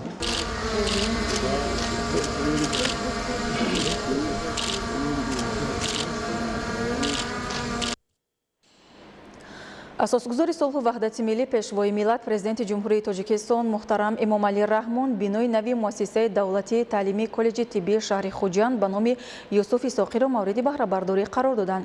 гузориши ҳамкорони мо дар ин хусус. 1 апрел асосгузори сулҳу ваҳдати миллӣ пешвои миллат президенти ҷумҳурии тоҷикистон муҳтарам эмомалӣ раҳмон бинои нави муассисаи давлатии таълимии коллеҷи тиббии шаҳри Хуҷанд ба номи Юсуф Исҳоқиро мавриди баҳрабардорӣ қарор доданд. бинои нави таълимӣ ба ифтихори 35-солагии истиқлоли давлатии ҷумҳурии тоҷикистон аз ҳисоби маблағҳои махсуси муассисаи давлатии таълимии коллеҷи тиббии шаҳри Хуҷанд бо тарҳи муосир бунёд гардида аз таххона ва 4 ошёна иборат мебошад. барои анҷоми босифати корҳои сохтмонӣ мутахассисони маҳаллӣ ҷалб шуда корҳои бунёдӣ мутобиқ ба талаботи меъмории миллӣ ва шаҳрсозӣ ба иҷро расидааст.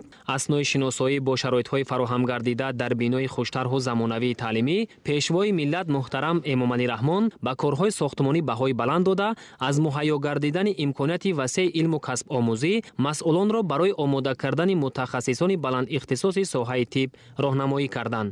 мавриди зикр аст ки бинои иловагии таълимии коллеҷи тиббии шаҳри Хуҷанд дорои 41 синфхона, толорҳои барҳавои лексионӣ ва ҳуҷраҳои корӣ барои омӯзгорону кормандон мебошад ки бо мизу курсӣ, аёниятҳои таълимӣ ва таҷҳизоти муосир аз қабили тахтаҳои электронӣ ва видеопроекторҳо муҷаҳҳаз карда шуда барои таҳсили 2200 нафар донишҷӯ дар 2 баст пешбинӣ гардидааст. ба президенти ҷумҳурии тоҷикистон муҳтарам эмомалӣ раҳмон иттилоъ доданд ки дар коллеҷи тиббии шаҳри Хуҷанд 8 факултет ва 19 кафедра амал мекунад.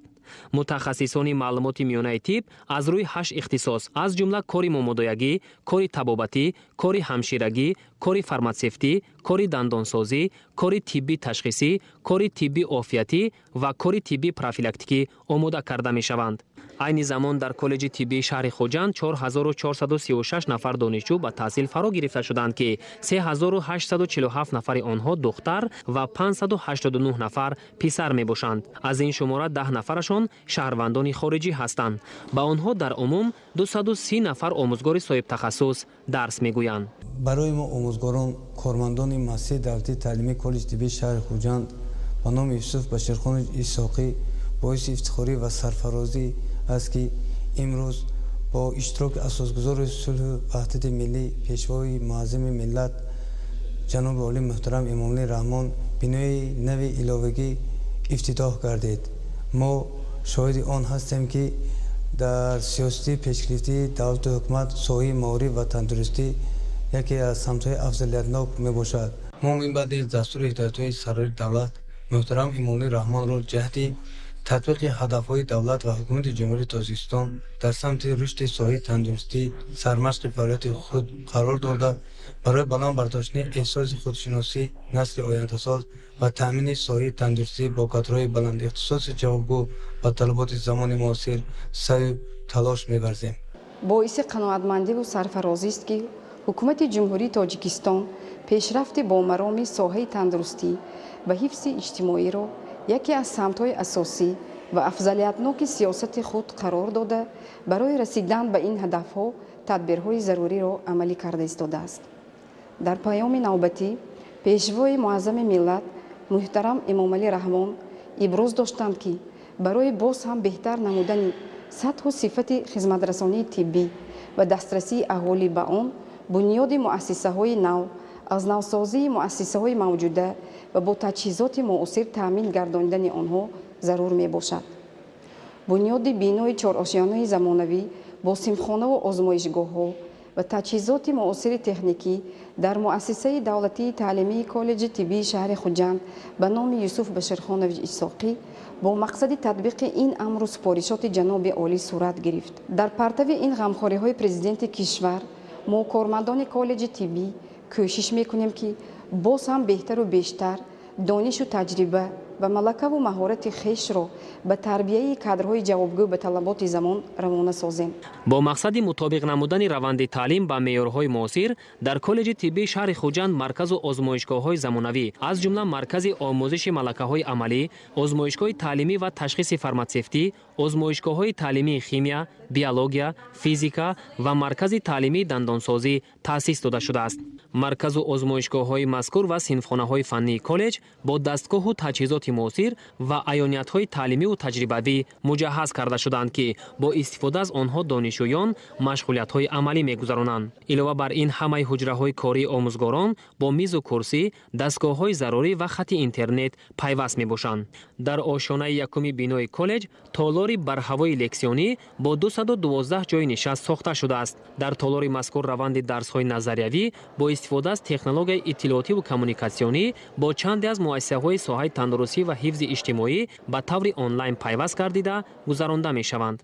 در تاخانه بینای مؤسسه تعلیمی آشخانه با 80 جای نشست، حجره تکنیکی، بایگانی، انبار و نقطه سانیتاری موجود بوده. صنفخانه کامپیوتری نیز تأسیس داده شده است که 100 جای نشست دارد. منبع جمع آمد و چرابینی‌های مؤسسه تعلیمی در تالار برهوای مجلسی با 300 جای نشست برگزار کرده می‌شوند. در بینای نوبنیاد دو لیفت زمانوی نیز نصب گردیده روند تعلیم توسط دستگاه‌های مشاهدوی نظارت کرده می‌شود. جهت تامین گرمی در فصل زمستان بینای کالج با شبکه مستقل گرمایدهی پیوست گردیده است. دانشجویانی که از ناحیه‌های دوردست مملکت در کالج طبی شهر خوجند تحصیل می‌نمایند با خوابگاهی دارای شرایط خوب استقامتی تامین می‌گردند. ما دانشجویان مؤسسه تعلیمی کالج طبی شهر خوجند عرض سپاس و منتداری صمیمانه خویش را به پرزیدنت مملکت محترم امامعلی رحمان برای فراهم آوردن شرایط معاصر تعلیم و تدریج در بینای تازه بنیاد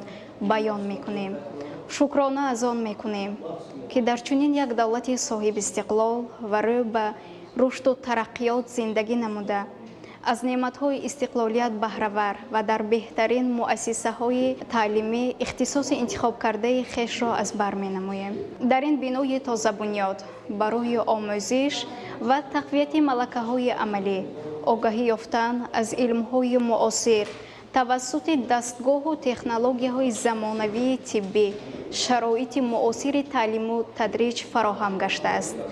در جواب با چنین غمخوری‌های پیشوای معظم ملت ما را ضرور است که برای بهتر و خوبتر از خود نمودن این کسب پرشرف سعی و تلاش ورزیده در حفظ سالمی جامعه و رشد و نموی ساحه تندرستی کشور عزیزمان سهم ارزشمند گذاریم.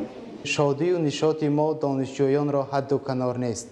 زیرا با دستگیری و پشتیبانی پیشوای معظم ملت محترم امامعلی رحمان بینای نوی تعلیمی مورد استفاده قرار گرفت. امروزها با دستگیری و غمخوری‌های روح‌افزون پیشوای معظم ملت در کشور محبوبمان تمام شرایط برای ایجاد و آموزش، اختراع‌کاری و نوآوری فراهم آورده شده است. برگزاری آزمون‌های جمهوریوی علم فروغ معرفت، فروغ صبح دانایی کتاب است. اعلان گردیدن 20 ساله آموزش فن‌های دقیق، طبیعی و ریاضی ما دانشجویان را برای باز هم خوبتر و بهتر آموختن علم‌های معاصر و از بر کردن زبان‌های خارجی هدایت می‌نماید. از این غمخوری‌ها و پشتیبانی سرور دولت ما دانشجویان روح الهام تازه گرفته تمام نیروی عقلانی جسمانی خود را بهر دانش‌اندازی و آبادکاری و سازندگی روانه نموده در پیشرفت وطنی محبوبمان سهم ارزنده خویش را می‌گذاریم. ضمن صحبت صمیمی با آموزگاران، سرور دولت محترم امامعلی رحمان تربیت متخصصان بلند اختصاص را از وظیفه‌های اولین درجه آموزگاران این مؤسسه تعلیمی ارزیابی کردند. تاکید شد که حکومت جمهوری تاجیکستان حفظ سالمی اهالی را که بایگری دولت است در محور سیاست اجتماعی خود قرار داده است. با این مقصد در جمهوری مؤسسه‌های نوی ساحه هم در جوده علم و تربیت متخصصان و هم در سمت خدمترسانی طبی به اهالی بنیاد گردیده با دستگاه و تجهیزات معاصر تامین کرده می‌شوند.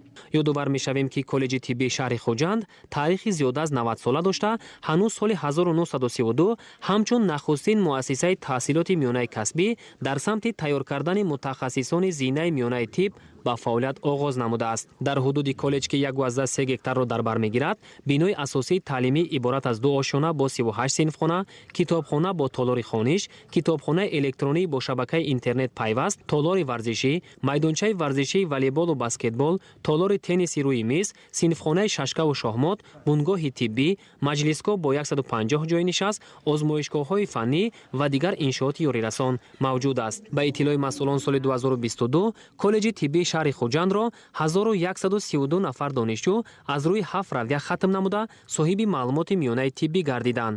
Дар саҳни муассисаи таълимӣ амсилаи пиряк ҳамчун манбаи ташаккулёбии оби нӯшокӣ сохта шудааст ки он бозгӯкунандаи иқдому tashabbusҳои сатҳи байналмилалии президенти ҷумҳурии Тоҷикистон пешвои миллат муҳтарам Эмомалӣ Раҳмон дар самти ҳифзи манбаъҳои обӣ хусусан пирякҳо ва дастрасии тамоми сокинони сайёра ба оби нӯшокӣ ва беҳдошт мебошад. ҳудуди коллеҷи тиббии шаҳри Хуҷанд чароғону сабзкорӣ гардида гулу буттаҳои ороишӣ ва дарахтони ҳамешасабз шинонида шудааст.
пешвои миллат президенти ҷумҳурии Тоҷикистон муҳтарам Эмомалӣ Раҳмон дар хиёбони Исмоили Сомонӣ шаҳри Хуҷанд маҷмӯаи савдою хизматрасонӣ ва истиқоматии Сомон Плазаро мавриди баҳрабардорӣ қарор доданд.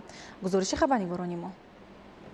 1 апрел асосгузори сулҳу ваҳдати миллӣ пешвои миллат президенти ҷумҳурии Тоҷикистон муҳтарам Эмомалӣ Раҳмон дар хиёбони Исмоили Сомонии шаҳри Хуҷанд маҷмӯаи савдою хизматрасонӣ ва истиқоматии Сомон Плазаро мавриди баҳрабардорӣ қарор доданд. маҷмӯа аз ҷониби соҳибкори ватанӣ роҳбари ҷамъияти дорои масъулияти маҳдуди ҳамдастӣ 2013 Исломҷон Солиев бо тарҳи муосир ва ҷавобгӯ ба стандарти соҳаи меъморию шаҳрсозӣ дар доираи нақшаи чорабиниҳои ободонию созандагӣ бахшида ба 35-солагии истиқлоли давлатии ҷумҳурии Тоҷикистон бунёд карда шудааст. иншоот аз 2 бинои 13 ошёна иборат буда, тарҳи замонавӣ ва мутобиқ ба санъати меъмории миллии он зебоии маркази маъмурии вилояти Суғдро таъмин менамояд. дар таҳхона ва 2 ошёнаи аввали бинои якуми маҷмӯа маркази ташхисию табобатии дастаи дил ташкил карда шудааст. марказ бо маблағгузории соҳибкори маҳаллӣ Насим Мирпочоев дар ҳамкорӣ бо табибон ва сармоягузорони ҷумҳурии Ӯзбекистон таъсис дода шуда бо навтарин таҷҳизоти тиббӣ таъмин аст. ما در پیروی به سیاست سازنده و بنیادکارانه اساسگذاری صلح و وحدت ملی پیشوای ملت پرزیدنت جمهوری تاجیکستان محترم امامعلی رحمان و با استفاده از شرایط فراهم آورده حکومت مملکت برای صاحبکاران تصمیم گرفتیم بهر سهم گذاشتن در حفظ سلامتی اهالی چنین مرکز تشخیصی و طبابتی مطابق به طلبات زمان را بنیاد نماییم. کوشش کردیم تجهیزات را وارد و در این مرکز نصب نماییم که نوترین باشد. اکثر طبابت و به خصوص جراحی هایی که طبیبان ما میگذرانند قبلا ساکنان در داخل مملکت به آنها دسترسی نداشتند. از این سبب با خرج مبلغ زیاد به خارجه رفته طبابت میگرفتند. از روی نقشه ما در آینده باز دستگاه های دیگری معاصر وارد نموده نامگوی طبابت را زیاد میکنیم و با این راه شماره کارمندان را نیز بیشتر می نماییم. جهت وسیع نمودن فعالیت برای ما شرایط مساعد فراهم می باشد و ما صاحبکاران تحت حمایه و دستگیری همه‌جانبه دولت و حکومت مملکت قرار داریم. دستگاه و تجهیزات وصل و نصب شده استحصال شرکت‌های با نفوذ آلمان، ژاپن، کره، چین و امریکا میباشند. در انشاط تندرستی، تشخیص و طبابت پوره دل و رگ‌های خونگرد ارگانیسم انسان انجام داده می شود. انگیوگرافی بیپلانی در اینجا وصل و نصب گردیده از نوترین تجهیزات طبی محسوب یافته باری اول به تاجیکستان وارد کرده شده است. با این تجهیزات امکان است دل و رگ‌های خونگرد ارگانیسم انسان به جراحی و بیهوش‌کنی در مهلت کوتاه به طور کامل تشخیص و طبابت کرده شوند.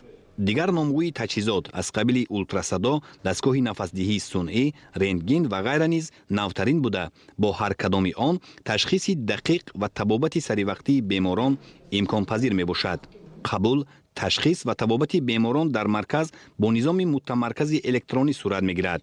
این نظام برای صرف کردن وقت بیماران و هم طبیبان و دیگر کارمندان مرکز مساعدت می نماید. شعبه احیا با کت‌های فونکسیونالی و دیگر تجهیزات زمانوی طبی تامین است. حجره‌ای که ما قرار داریم این حجره طبابت اینتنسیوی می باشد. در اینجا همه شرایط ها برای طبابت بیماران وزنین و نهایت وزنین همه تجهیزات ها مهیا می باشد. خیلی که شما دیده ایستادید در اینجا کت‌های مولتی فونکسیونالی وجود دارد که برای عوض کردن موقع بیمار پای موقع سرش را عوض کردن بسیار هم قلای می باشد و اینچنین در این حجره کاردیومانیتورهای زمانوی جایگیر شده است. با واسطه این کاردیومانیتورها ما می توانیم گیمودینامیک را نظارت کنیم و اینچنین داتچیک اینوازیوی دارد که ما می توانیم فشار داخلی شریان را نیز با این چین کنیم. اینچنین در این حجره تجهیزات نفسدهی صنعی، الکترودساز، اینفوزامات‌ها و بسیار تجهیزات های مجهز گردانده شدند. ضمن شناسایی پرزیدنت مملکت محترم امامعلی رحمان معلوم گردید که حجره های کاری طبیبان، آزمایشگاه، حجره رنتگن، حجره های بی‌ضررگردانی و شستشویی، آشخانه با 60 جای نشست، مجلسگاه و بایگانی انشاءات نیز با استفاده از پیشرفته ترین تکنولوژی به طور زمانوی مجهز کرده شدند. در مرکز برای تجربه آموزی دانشجویان و ماگیسترانتان ساحه شرایط ضروری مهیا می باشد.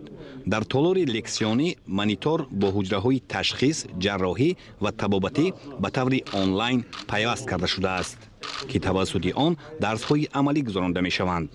همچنین برای طبیبان آینده دستگاه انگیوگرافی الوهیده آموزشی وصل شده است که این تجربه نو و پیشقدم در مملکت محسوب می یابد.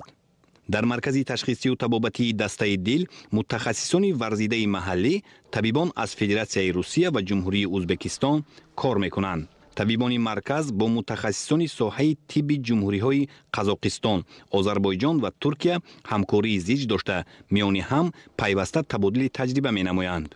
با سرور دولت محترم امامعلی رحمان اطلاع داده شد که حالا در مرکز 70 نفر با جای کار دائمی و معاش خوب تامین شده است و مؤسسان نقشه دارند آینده با وسع نمودن دایره فعالیت شماره کارمندان را به 100 نفر رسانند. برای ما باعث افتخار می باشد که سال تا سال ساحه تندرستی در مملکت رشد نموده، مرکزهای تشخیصی طبابتی نو بنیاد کرده می شود.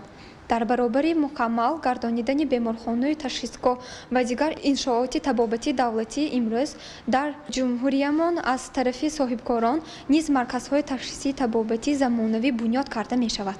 бо дастгирии бевоситаи пешвои миллат муҳтарам Эмомалӣ Раҳмон дар шаҳри Хуҷанд чунин маркази муосири тиббӣ аз ҷониби соҳибкорои маҳаллӣ бунёд карда ба истифода дода шуд ва мо соҳиби ҷойи кори доимӣ ва маоши хуб шудем. Аз ин рӯ миннатдории хешро ба сарвари давлат мерасонем, ки соҳибкоронро дастгирӣ менамоянд ва онҳо бо таъсиси чунин марказҳо дар таъмини сокинон ба ҷойи кор саҳм мегузоранд. озмоишгоҳи марказ аз 5 ҳуҷра иборат буда, дар он бо истифода аз дастгоҳу таҷҳизоти навтарин 35 намуди таҳлили тиббӣ саривақт ва босифат гузаронида мешавад. дар марказ 3 шуъбаи ҷарроҳӣ, аз ҷумла ҷарроҳии дил, рентген эндоваскуляр ҷарроҳӣ ва омӯзишию такмили ихтисос амал мекунад. дар ин шуъбаҳо табибони баландихтисос 30 намуди ҷарроҳиро мегузаронанд, ки беш аз 10 намуди он дар Тоҷикистон ҳанӯз гузаронида намешуд. Уникальность вот этого ангиографа является то, что он биплановый, то есть он может делать рентген-снимки в 2 позициях одновременно, вращаться и создавать трехмерные модели сосудов и вообще полостей, в которых мы работаем, для более лучшего понимания.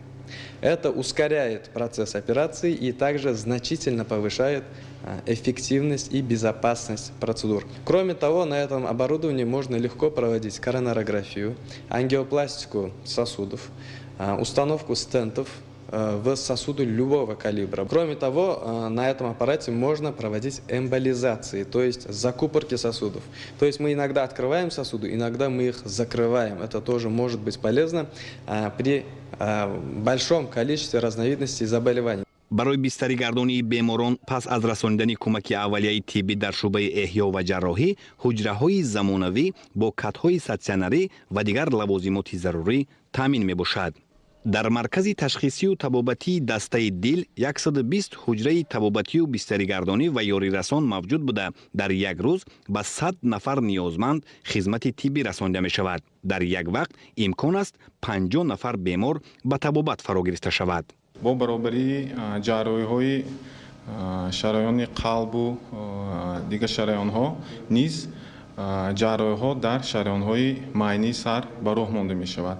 ин ҳам бошад усули тромболизис ҳангоми бемориҳои сактии майнии сар, сактии ишемиявӣ ё ки инфаркти майнии сар мегӯянд ва усули табобати тромбоэкстраксия ҳангоми сактии ишемиявии майнии сар ва инчунин дар шифохонаи мазкур стентгузорӣ ба шараёнҳои асосии майнии сар, шараёнҳои экстракраниалӣ, яъне ки шараёнҳои хобӣ асосан ба роҳ монда мешавад. бо баробари ин усулҳои инноватсионӣ гузарондани амалиётҳои аблясияи радиочастотӣ ҳангоми бемориҳои чӯраи устумӯҳра ва протрузияҳо ба роҳ монда мешавад. ҳавои тоза ва гармию сардӣ дар бино бо низоми чиллер давоми 24 соат таъмин карда мешавад. дохил ва атрофи марказро бо истифода аз 80 камераи мушоҳидавӣ назорат мекунанд. O'zbekiston va Tojikiston davlat rahbarlari бо ташаббуси сарони давлатҳои Тоҷикистону Ӯзбекистон миёни ду халқи ба ҳам дӯсту бародар тоҷику ӯзбек ҳамкориҳои судманд ба роҳ монда шуд ва мо ҳам ҳавасманд гардида хостем дар соҳаи тандурустӣ ҳамкорӣ дошта бошем. бо ин мақсад ба Тоҷикистон омада дидем, ки дар ин ҷо фазои мусоид мавҷуд мебошад. дар аввал мо дар самти табобати дил ва рагҳои хунгард бо мутахассисони тоҷик табодули таҷриба кардем ва бо таклифи ҳамтоёнамон ниҳоят дар шаҳри Хуҷанд маркази ташхисию табобатии дастаи дилро ташкил кардем. бароямон боиси хушнудӣ беандоза аст, ки маркази навтаъсиси мо бо ибтикори бевоситаи президенти ҷумҳурии Тоҷикистон ҷаноби олӣ муҳтарам Эмомалӣ Раҳмон ифтитоҳ гардид. мо аз ин хеле ва хеле сарфарозем ва миннатдории хешро ба ҷаноби олӣ муҳтарам Эмомалӣ Раҳмон баён мекунем, ки моро دستگیری زیاد کردند. Tojikiston davlat rahbari janob Oliy Emomali Rahmonga juda katta minnatdorchiligimizni bildiramiz. пешвои миллат муҳтарам Эмомалӣ Раҳмон ба иқдоми соҳибкорон баҳои баланд дода ташкил гардидани боз як иншооти муосири ташхисию табобатӣ бо навтарин таҷҳизоти тиббӣ муҷаҳҳазро дар шаҳри Хуҷанд омили муҳим дар ҳифзи солимии аҳолӣ маънидод карданд. дар таҳхонаи иншоот ҳамчунин таваққуфгоҳ ташкил карда шудааст ки барои дар як вақт ҷойгир намудани 50 автомобил шароит муҳайё мебошад. ошёнаҳои болоии иншоот ҳамчун хонаҳои истиқоматӣ пешбинӣ шудаанд. дар бино 126 хонаи 1, 2 ва 3 ҳуҷрагӣ мавҷуд мебошад. иншоот бо гармидиҳӣ ва хати алоҳидаи барқ пайваст аст. аз рӯи нақша оянда дар ин ҷо боз 5 бинои баландошёнаи истиқоматӣ бунёд гардида, ҳамчунин сохтмони майдончаи варзиш, майдонча барои бозии кӯдакон ва ҷой барои истироҳати сокинон дар назар дошта шудааст. асосгузори сулҳу ваҳдати миллӣ пешвои миллат президенти ҷумҳурии Тоҷикистон муҳтарам Эмомалӣ Раҳмон дар маҷмӯаи савдою хизматрасонӣ ва истиқоматии Сомон Плазаи шаҳри Хуҷанд бо 100 нафари ятим аз шаҳрҳои Хуҷанд, Конибодом, Исфара ва ноҳияи Спитамени вилояти Суғ суҳбати самимӣ анҷом дода ба онҳо тӯҳфаҳои наврӯзӣ тақдим намуданд. гузориши навбатӣ дар ин хусус омода шудааст. 1 апрел асосгузори сулҳу ваҳдати миллӣ пешвои миллат президенти ҷумҳурии Тоҷикистон муҳтарам Эмомалӣ Раҳмон дар маҷмӯаи савдою хизматрасонӣ ва истиқоматии Сомон Плазаи шаҳри Хуҷанд бо 100 нафар ятим аз шаҳрҳои Хуҷанд, Конибодом, Исфара ва ноҳияи Спитамени вилояти Суғд суҳбати самимӣ анҷом дода ба онҳо тӯҳфаҳои наврӯзӣ тақдим намуданд. тӯҳфаҳои сарвари давлат аз бастаи китобҳои дарсию бадеӣ, либос, шириниҳо ва маблағ иборат мебошанд. президенти мамлакат муҳтарам Эмомалӣ Раҳмон зимни суҳбати самимӣ бо ятимон таъкид намуданд ки ҳар нафари онҳо таҳти ғамхории бевоситаи давлат қарор доранд ва барои тарбияву ба камол расиданашон ҳукумати ҷумҳурии Тоҷикистон тамоми тадбирҳоро амалӣ менамояд. аз ҷавонону наврасон танҳо хониши аъло, муҳаббат ба ватан, гиромӣ доштани арзишҳои миллӣ, анҷоми амалҳои созанда баҳри дурахши бештари сарзамини аҷдодӣ ва мушарраф шуданашон ба зиндагии шоиста талаб мегардад. ятимон дар навбати худ иброз доштанд ки аз пуштибонӣ ва кӯмаку дастгириҳои падаронаи сарвари давлат муҳтарам Эмомалӣ Раҳмон пайваста баҳраваранд. чунин ғамхориҳои ҳамешагӣ онҳоро водор месозад ки дар рӯҳияи ватандӯстӣ ва меҳанпарастӣ тарбия ёфта, бо аз худ намудани илму донишҳои замонавӣ мутахассиси варзидаи касби интихоб намудаи хеш гарданд ва дар оянда ба нафъи давлату миллат хизмат намоянд. ҷаноби олӣ падари ғамхору меҳрубони мо, чун анъана зимни ҳар як сафари корӣ ба шаҳри бостонии Хуҷанд нахуст аз ҳолу аҳволи мо ятимон бохабар мегарданд ки ин моро хеле мамнун ва масрур мегардонад. мо сарбаланд аз онем ки таҳти роҳбарии ҷаноби олӣ пешвои муаззами миллат муҳтарам Эмомалӣ Раҳмон ҳукумати мамлакат ҳамеша با قشرهای نیازمندی جامعه به خصوص یتیمان توجهی همه جانبه روانه می سازد. دولت و حکومت تاجیکستان سرپرستی ما یتیمان را به دوش خود گرفته است و تا به حیات مستقلانه قدم نهادنمان برای تعلیم و تربیه و به کمال رسیدنمان تمام شرایط های ضروری را مهیا ساختند. جواباً به این غمخواری ها با شکرگزاری از وطن آباد و پیشرفته اظهار می‌داریم که باز بیشتر علم آموزیم، دانش‌های زمانی معاصر را از خود نموده در آینده همچون فرزندی صادقی وطن به خلق و دولت خدمت شایسته نماییم. من امروز خیلی شدم که با واخوری با پرزیدنت جمهوری تاجیکستان محترم امامعلی رحمان آمدم. آن کس پشتیبانی همه جانبه ما هستند و من میخواهم مینتداری خود را برای بچگی آسوده و خوشبختانه با آن کس بیان کنم. در آینده میخواهم صاحب باشم و به وطن خود خدمت نمایم. من مینتداری خود را به پیشوای معظم ملت رسانیده گفتنیم که هر لحظه غمخواری و مهربانیشان را احساس میکنم و وعده میدهم که با بهای خوب و الله تحصیل نموده در آینده به وطن خلق و عزیزمان صادقانه خدمت مینمایم.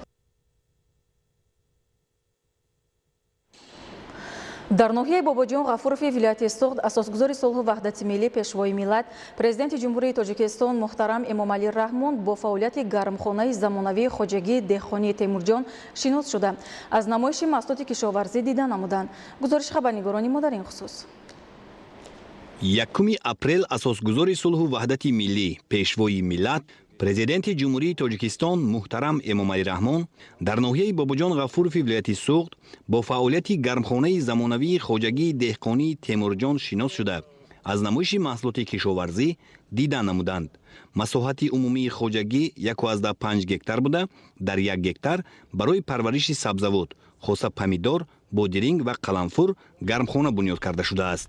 گرمخانه را صاحبکاری وطنی الهامجان ابراهیمов به خاطر استقبال سزاوار از جشن بزرگ و مقدس ملی 35 سالگی استقلال دولتی جمهوری تاجیکستان بنیاد نموده است.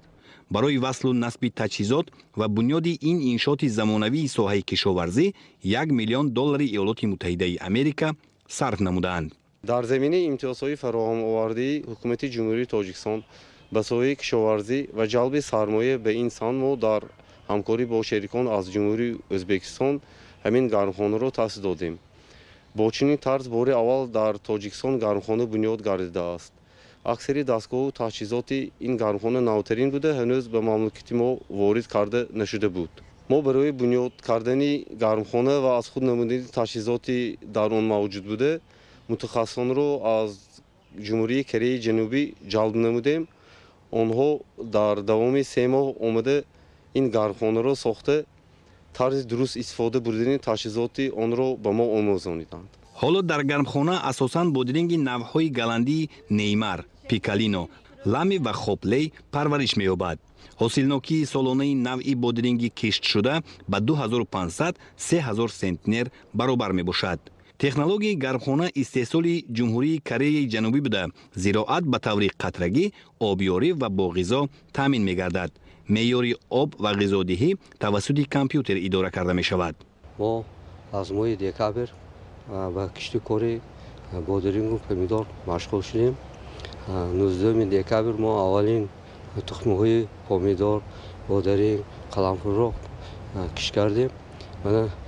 بعد 3 هفتهش بادرنگ را از کوچتخانه به این گرمخانه کوچت کردیم. در اینجا 11 قطار، هر یک قطار برش 8 متر، درازش 102 متر با 4 خیل نمودی بادرنگ پرورش کردیم.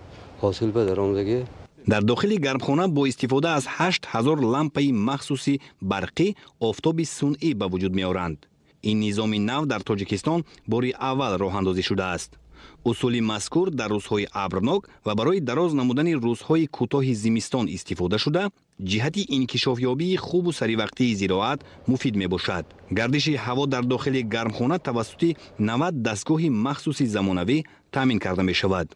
در انشاءات نوبنیاد 5 تجهیزات استحصال کننده دو اکسید کربن نصب شده است که در بلند برداشتن حاصلناکی مخصوصا در فصل زمستان کمک کلان می رساند. این تجهیزات نوترین را نیز به تاجیکستان بار اول وارد نمودند.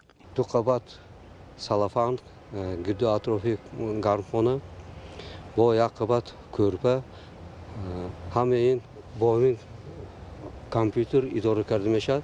هوا که خنک شد، کورپه خود کامپیوتر محکم می کند. وقتی تابستان باشد طوری سیاه است. آفتاب که بلند شد، تمپراتور بیرون اگر 30 گراد شد، این داخلی گرمخانه که سلفان که 40-45 میشد، همین طوری سیاه محکم کرده میشد. با همش با همین کامپیوتر خودش به طور اتوماتیک اداره کرده میشد.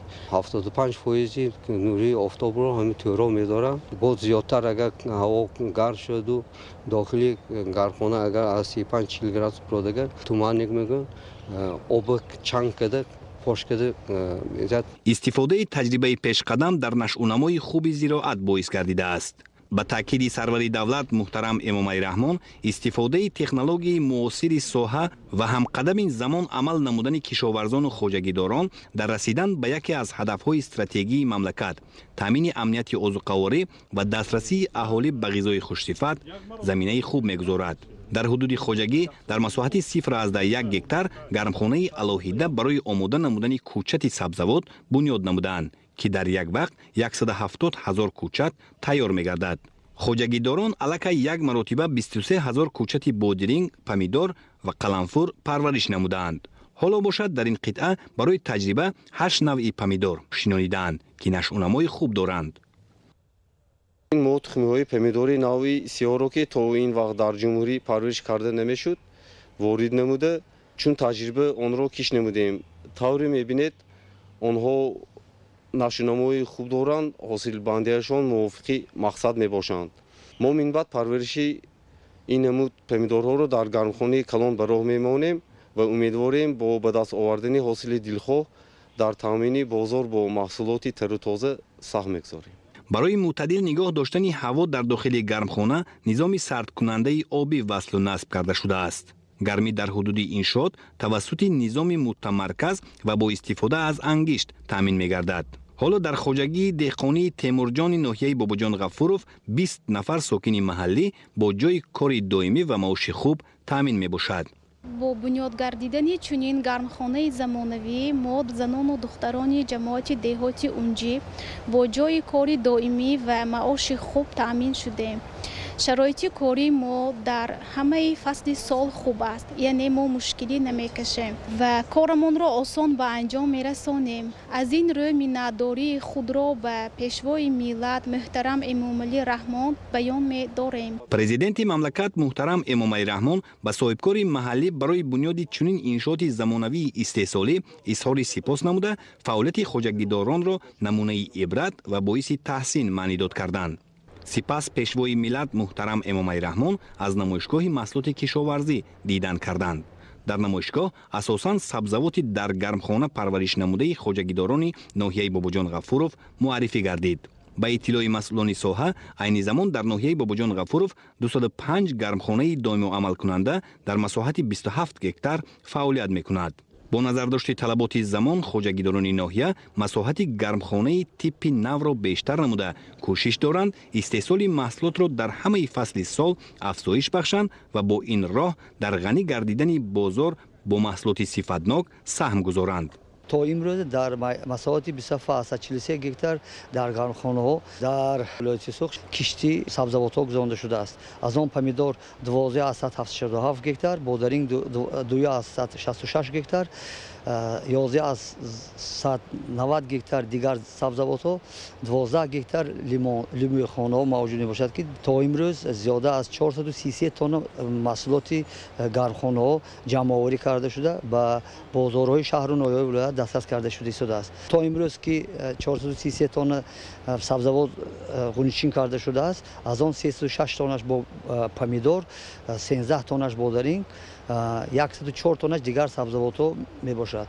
зимни суҳбат бо кишоварзону хоҷагидорон ва дигар масъулони соҳа дар вилояти Суғд муҳтарам эмомалӣ раҳмон таъкид намуданд ки дар замони муосир истифодаи мақсадноку оқилона ва самараноки обу замин муҳим мебошад. маҳз дар ҳамин замина имкон фароҳам меояд ки мардум ба зиндагии шоиста шарафёб шуда дастархони шаҳрвандони мамлакат пайваста пурнозу неъмат бошад. барномаи ахбори идома медиҳем. дар шаҳру ноҳияҳои мамлакат ҷавонони ғайру ватандӯст дар рӯзи даъватшаванда бо рӯҳияи меҳанпарастӣ баҳри дифои арзишҳои миллӣ ва якпорчагии ватан ба комиссарияти ҳарбӣ ҳозир шуданд. навазкарон бо ифтихору сарбаландӣ адои хизмати ҳарбиро дар сафи қувваҳои мусаллаҳи ҷумҳурии Тоҷикистон рисолати ҷавонмардии ҳар фарди ватандӯст унвон карданд. дар ин рӯз бо ифтихор аз иқдоми ватандӯстонаи фарзандон волидайни даъватшавандаҳо низ иштирок намуданд. гусели навазкарон ба сафи қувваҳои мусаллаҳи ҷумҳурии Тоҷикистон бо дарки рисолати баланди шаҳрвандӣ ва тантанаҳои хоси ифодагари мазмуну муҳтавои ватандӯстӣ сурат гирифт. гузориши хабарнигорони мо аз шаҳру ноҳияҳои мамлакат. дар деҳоти воруғ ва чоркӯи шаҳри Исфара маъракаи муҳими сиёсӣ даъвати баҳории ҷавонон ба сафи қувваҳои мусаллаҳ ба маъракаи нангу номуси ватандорӣ табдил ёфта, аз даъват то даъват сафи ихтиёриён барои хизмат ба модар ватан бештар мегардад. ҳамин аст ки дар рӯзи аввали даъват дар деҳоти воруғ ва чоркӯ нақша барзиёд таъмин мегардад ва дар ҷумҳуре аз аввалин шуда аз иҷрои нақша мужда медиҳанд. ба муносибати гузели навазкарон дар деҳоти воруғ роҳпаймоӣ доир гардида, хурду бузург садоқату самимият ифтихор аз ин ватанро возеҳ таҷассум намуданд.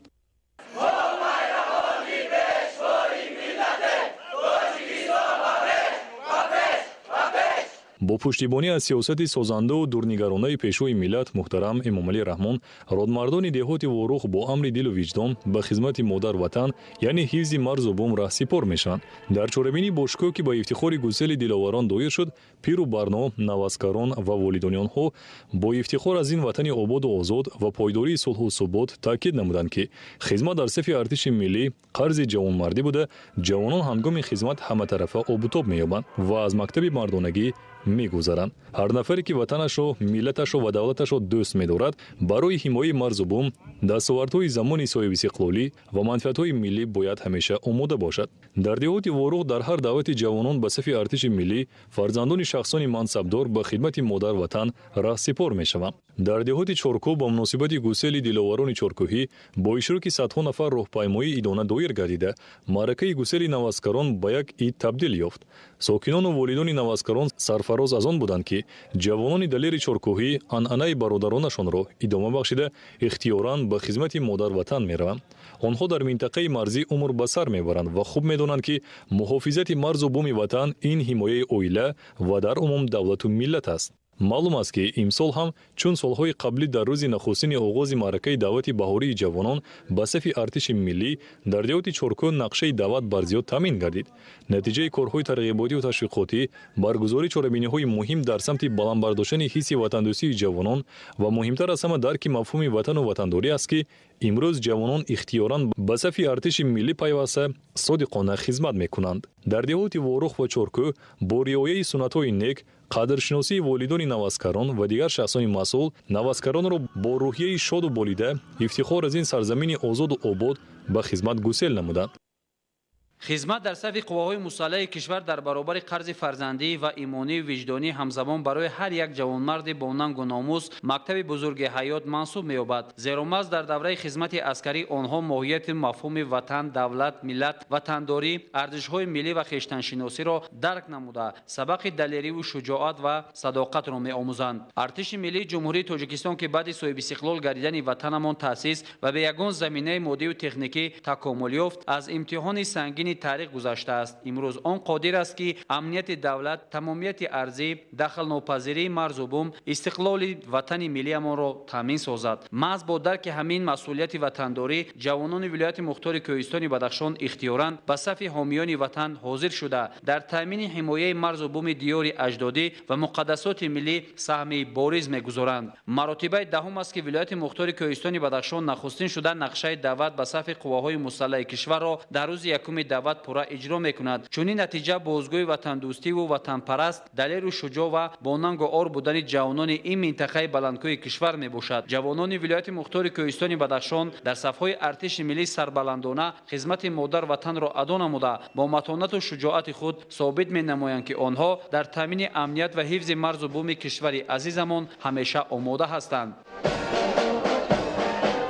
дар шаҳри Хоруғ ба муносибати гусели ҷавонон ба сафи артиши миллӣ ҷамъомади тантанавии рӯзи даъватшаванда бо шукӯҳу шаҳомати хоса баргузор гардид. ин навбат низ маросими идона бо раҳпаймоии оммавӣ бо иштироки намояндагони касбу кори гуногун аз майдони Ғалаба то назди театри вилоятии шаҳри Хоруғ оғоз гардид. дар маросими сафарбаркунии ҷавонписарони шаҳру ноҳияҳои вилоят ба хизмати модар ватан, собиқадорони меҳнат ва падару модарони ҷавонони ватандӯсти диёр бо шиёру овезаҳои тараннумкунандаи ормонҳои аҷдодӣ ва гиромидошти арзишҳои волои инсонӣ, садоқат ба ин хоку сарзамин иштирок намуданд. قواهای مسلح کشور یک از رکنهای واقعا بنیادی و مهمترین دولت و سپر با اعتماد تاجیکستان به حساب می رود. محض با شرافت صداقت و جسارت کسبی، فداکاری و جانساری و خدمت‌های شبانه‌روزی هیئت شخصی قواهای مسلح مملکت امروز در جامعه ما صلح و ثبات پایدار گردیده مردم زندگی آسایشته حالانه دارند. مورد به ذکر است که جوانمردان خودشناس ولایت با اقدام شایسته خود برای دیگر جوانپسران مملکت نمونه عالی انسان دوستی و میهن‌پرستی خود را دوام چند سال اخیر اثبات نموده در هر یک دعوت جهت اجرای سریوقتی فرمان سرفرمانده عالی قواهای مسلح مملکت گنرال ارتش محترم امامعلی رحمان به خدمت وطن مادر اختیاراً سفربر می‌گردند. در جمامت تنتنوی سفربرسازی جوانان ولایت به صف قواهای مسلح جمهوری تاجیکستان که به یک عید حقیقی ساکنان ولایت تبدیل یافته است، خرد و بزرگ با مهر به اندازه اشتراک کرده و جوانان سربلند ولایت مختار کوهستان بدخشان رای سفید و خدمت بابرا را تمنا نمودند. در روز اول دعوت خود اختیارانه حاضر شدند و کمیسریات‌های حربی گواهی آنند که در حدود ولایت پیوسته کارهای ترغیباتی و تشویقاتی میان ختم کنندگان صنف‌های بالایی مؤسسات تحصیلات میانه عمومی شهر و ناحیه‌های ولایت و والدین دعوتشوندگان گذرانیده می شود. در مدت کوتاه‌ترین اجرا گردیدن نقشه دعوت به صف ارتش ملی بار دیگر اثبات آن است که جوانان سیاست خردمندانه پرزیدنت جمهوری تاجیکستان محترم امامعلی رحمان را همه‌جانبه پشتیبانی کرده با عزم و اراده قوی آماده حمایت این سرزمینی نیاگان میباشند. خوشبختانه امروزها فرزندان ناحیه‌های درواز و مرغاب و شغنان، اشکاشیم و ونج و روشن راشقله و شهر خاروق با درک بلند مسئولیت شناسی در یک روز بر حمایت وطن مادر سفربر شدند. از این رویداد فرافیزای خود اختیاران مادران سربلند ولایت بار دیگر باوری حاصل میکنند که جگربندان به کمال رسانیدهشان چون سپری با اعتماد در اجرای عهدهداری‌های حربی خود صادق میباشند. پدر و مادران ولایت مختار کوهستان بدخشان از آن افتخار و بالیدروحند که فرزندان آنها در قطار دیگر جوانان شجاع میهن خاک مقدس کشور را از خطرهای احتمالی همه‌جانبه حفظ می‌نمایند و در تامین امنیت دولت سهمگزار میباشند. از جانب تشکیلات جمعیتی مددگار مدافع ولایت مختار کوهستان بدخشان به 130 دعوتشونده شهادتنامه رانندگی داده شد که آنها از این اقدام دوچند خرسند گردیدند. جوانان سفربر شده از عائله‌های زیایی و کارمندان ساختارهای دولتی 30% را تشکیل می‌دهند. جمامت تنتنوی گسیل جوانان ولایت مختار کوهستان بدخشان با تهیه برنامه فرهنگی جذاب و وطن دوستانه از جانب هنرمندان ولایت ادامه واقعی پیدا نمود. سرود و ترانه‌های دلاشوب، رقص و بازی نوازکران و والدین آنها به مراسم دعوت بهاری دلیران متین اراده ولایت مختار کوهستان بدخشان به صف قواهای مسلح حسنی انجام بخشید. در میدان قسم حربی قشانه‌های زودعمل وزارت مدافع جمهوری تاجیکستان واقع در ناحیه رشت دعوتشوندگان از ناحیه‌های منطقه رشت برای شامل شدن به صف ارتش ملی حاضر گردیدند.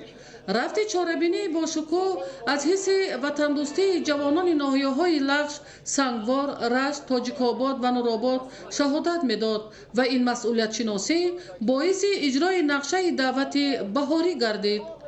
در همایش روز دعوت شونده نمایندگان مقامات اجرایی حاکمیت دولتی ناحیه‌های منطقه رشت، مقامات حفظ حقوق، وزارت مدافع جمهوری تاجیکستان، پدر و مادران دعوت شوندگان و سابقه‌داران و فعالان جامعه اشتراک نمودند.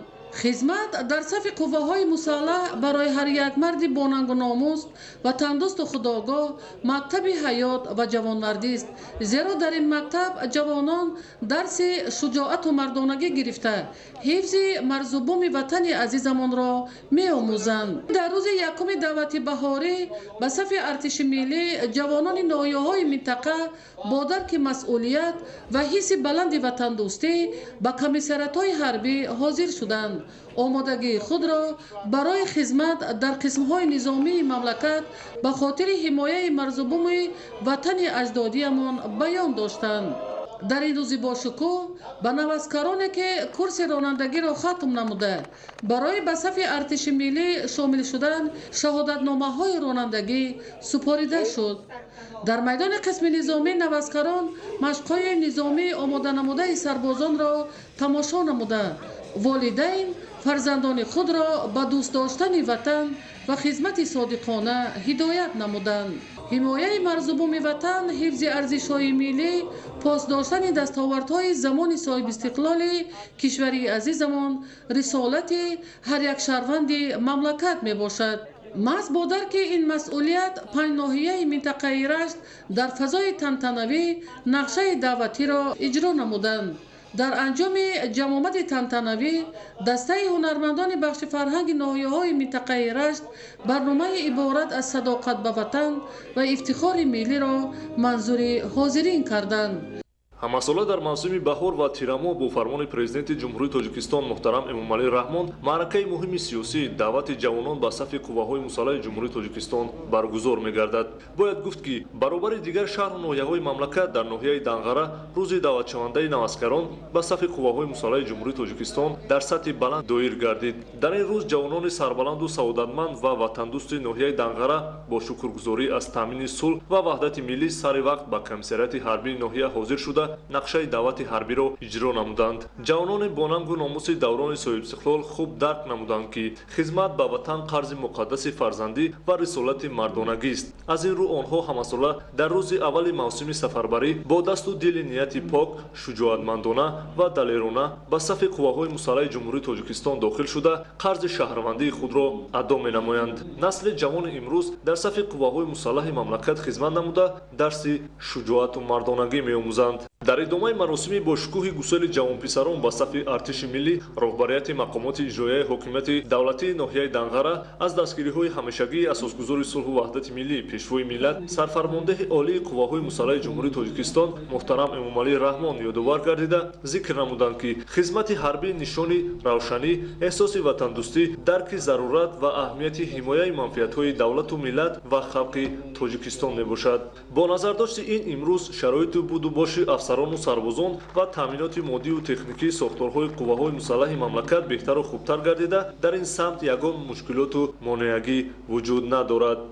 бояд гуфт ки ҳимояи неъматҳои муқаддас чун озодиву истиқлолият ва манфиатҳои милливу давлатӣ вазифаи ҳар фарди бонангу номус, ватандӯсту ватанпарвар ва худшиносу худогоҳ буда ҷавонписарон хизмат дар сафи қувваҳои мусаллаҳи кишварро чун нишонаи олии шарафмандӣ, мактаби матонату мардонагӣ ва далерию боҳимматӣ меҳисобанд. дар хотима барномаи бошукӯҳи фарҳангӣ хотири ҳозиринро болида гардонид. дар варзишгоҳи коллеҷи тиббии ноҳияи Вахш ба муносибати гусели нахустин гурӯҳи ҷавонон ба хизмати ҳарбӣ чорабинии рӯзи даъватшаванда оғоз гардид. хизмат ба ватан модар барои ҳар як ҷавонмарди бо нангу номуси ватан қарз мебошад. аз ин рӯ ҳар як ҷавонмард бояд ин қарзи худро дар назди ватан бо хизмати софдилона ва рӯҳияи ҷавонмардона иҷро намояд. дар заминаи дастуру супоришҳои асосгузори сулҳу ваҳдати миллӣ пешвои миллат президенти мамлакат муҳтарам Эмомалӣ Раҳмон шароити хизмат дар қисмҳои низомӣ ба маротиб беҳтар гардида давоми 2 соли хизмати ҳарбӣ ҷавонон дониши сиёсии ҳарбии худро баланд мебардоранд ва ҷисману рӯҳан обу тоб ёфта бо сари баланд ба назди волидони худ бармегарданд ки ин мояи ифтихору сарфарозии ҳар як падару модар мегардад. дар идомаи чорабинӣ ҳамчунин дигар иштирокдорон аз ҷумла даъватшавандаҳо ва волидони онҳо оид ба хизмати ватанмодар андешаронӣ намуда ба ҷавонон дар ҷодаи хизмати ватан садоқатмандӣ таманнӯ намуданд. ба 115 нафар ҷавонон ки курсҳои кӯтоҳмуддати ронандагиро хатм кардаанд, ҷавонони бо азму иродаи ноҳияи Вахш чун дигар ҷавонони Тоҷикистони соҳиби истиқлол бо ифтихору сарфарозӣ омода будани худро ба хизмати ватанмодар баён намуданд. мавриди зикр аст ки дар рӯзи нахустини маъракаи сафарбарсозии ҷавонон ба сафи қувваҳои мусаллаҳи ҷумҳурии Тоҷикистон дар ноҳияи Вахш нақшаи даъват ба хизмати ватан пурра иҷро гардид ки ин иқдом аз дарки баланди масъулиятшиносӣ ва рӯҳияи ватандӯстии ҷавонон дарак медиҳад. дар қисмати дигари чорабинӣ барои ин ҷавонон ки баҳри ҳифзи ватан ба қисмҳои ҳарбиву низомии мамлакат шомил мегарданд хони идона ороста гашт. гусели наваскарон дар ноҳияи фархори вилоят Хатлон ба инъикоси воқеаи рӯҳияи хештаншиносии ватанпарварӣ сурат гирифта, он дар варзишгоҳи марказии ноҳия ба таври хотирмону тантанавӣ сурат гирифт. фазои муносиби чорабинӣ ки аз симои дурахшону пурифтихори даъватшавандагону волидайни онҳо ҷило медод, баёнгари ин ҳақиқат аст ки ҳар нафари онҳоро имрӯз бо амри дилу муҳаббат ба марзу буми Тоҷикистон роҳи хизматро дар сафи қувваҳои мусаллаҳи мамлакат интихоб кардаанд. дар ҷамъомади тантанавӣ дар ноҳияи Фархор сокинону меҳмонон, устодону донишҷӯён, хонандагон, ҷавонону занон, собиқадорони меҳнат ва волидайни даъватшавандагон бо ишъору овезаҳои тарғибкунандаи муқаддасоти миллӣ ва гиромидошти арзишҳои волои инсонӣ иштирок намуданд. маҳз тавассути роҳандозӣ намудани корҳои тарғиботию ташвиқотӣ дар шаҳру навоҳии кишвар имкон медиҳад ки ҷавонони бо нангу номус бо пуштибонӣ аз сиёсати пешгирифтаи раҳбарияти мамлакат омодагии ҳамаҷонибаи худро баҳри ҳимояи хоки муқаддаси кишвар изҳор намоянд. Ташаббуси ихтиёран ҳозир шудани ҷавонписарон ба комиссарияти ҳарбии ноҳияи Фархор барои адои хизмати ҳатмии ҳарбӣ дар сафи қувваҳои мусаллаҳ далели он аст ки имрӯз ҷавонони ноҳия аз сиёсати хиратмандона ва дурбинонаи асосгузори сулҳу ваҳдати миллӣ пешвои миллат президенти ҷумҳурии Тоҷикистон муҳтарам Эмомалӣ Раҳмон пуштибонӣ менамоянд.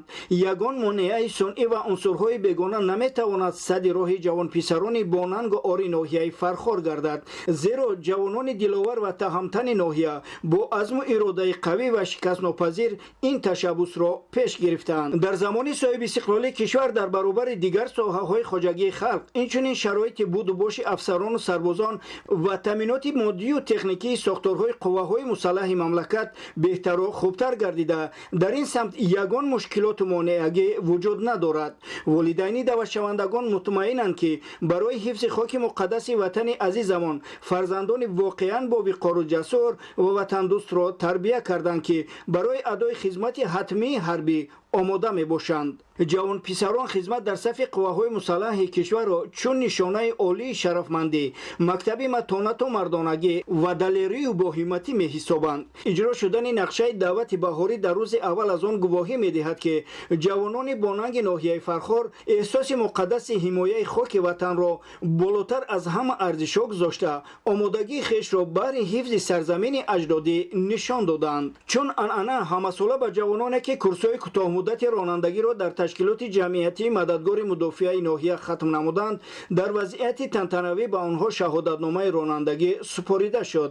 ҳамзамон баҳри хушу хотирмон гузарондани ин маъракаи муҳими сиёсӣ, барномаи рангини консертии аҳли фарҳанги ноҳияи Фархор бо суруду таронаҳои дилошӯб ва ватандӯстона пешкаш гардид ки ба даъвати баҳории ҷавонписарон ба сафи артиши миллӣ ҳусну таровати дигар бахшид. бинандагони гиромӣ, бо расидани дигари иттилоъ шуморо дар нашрҳои баъдӣ ошно месозем. хайру хушна мекунем.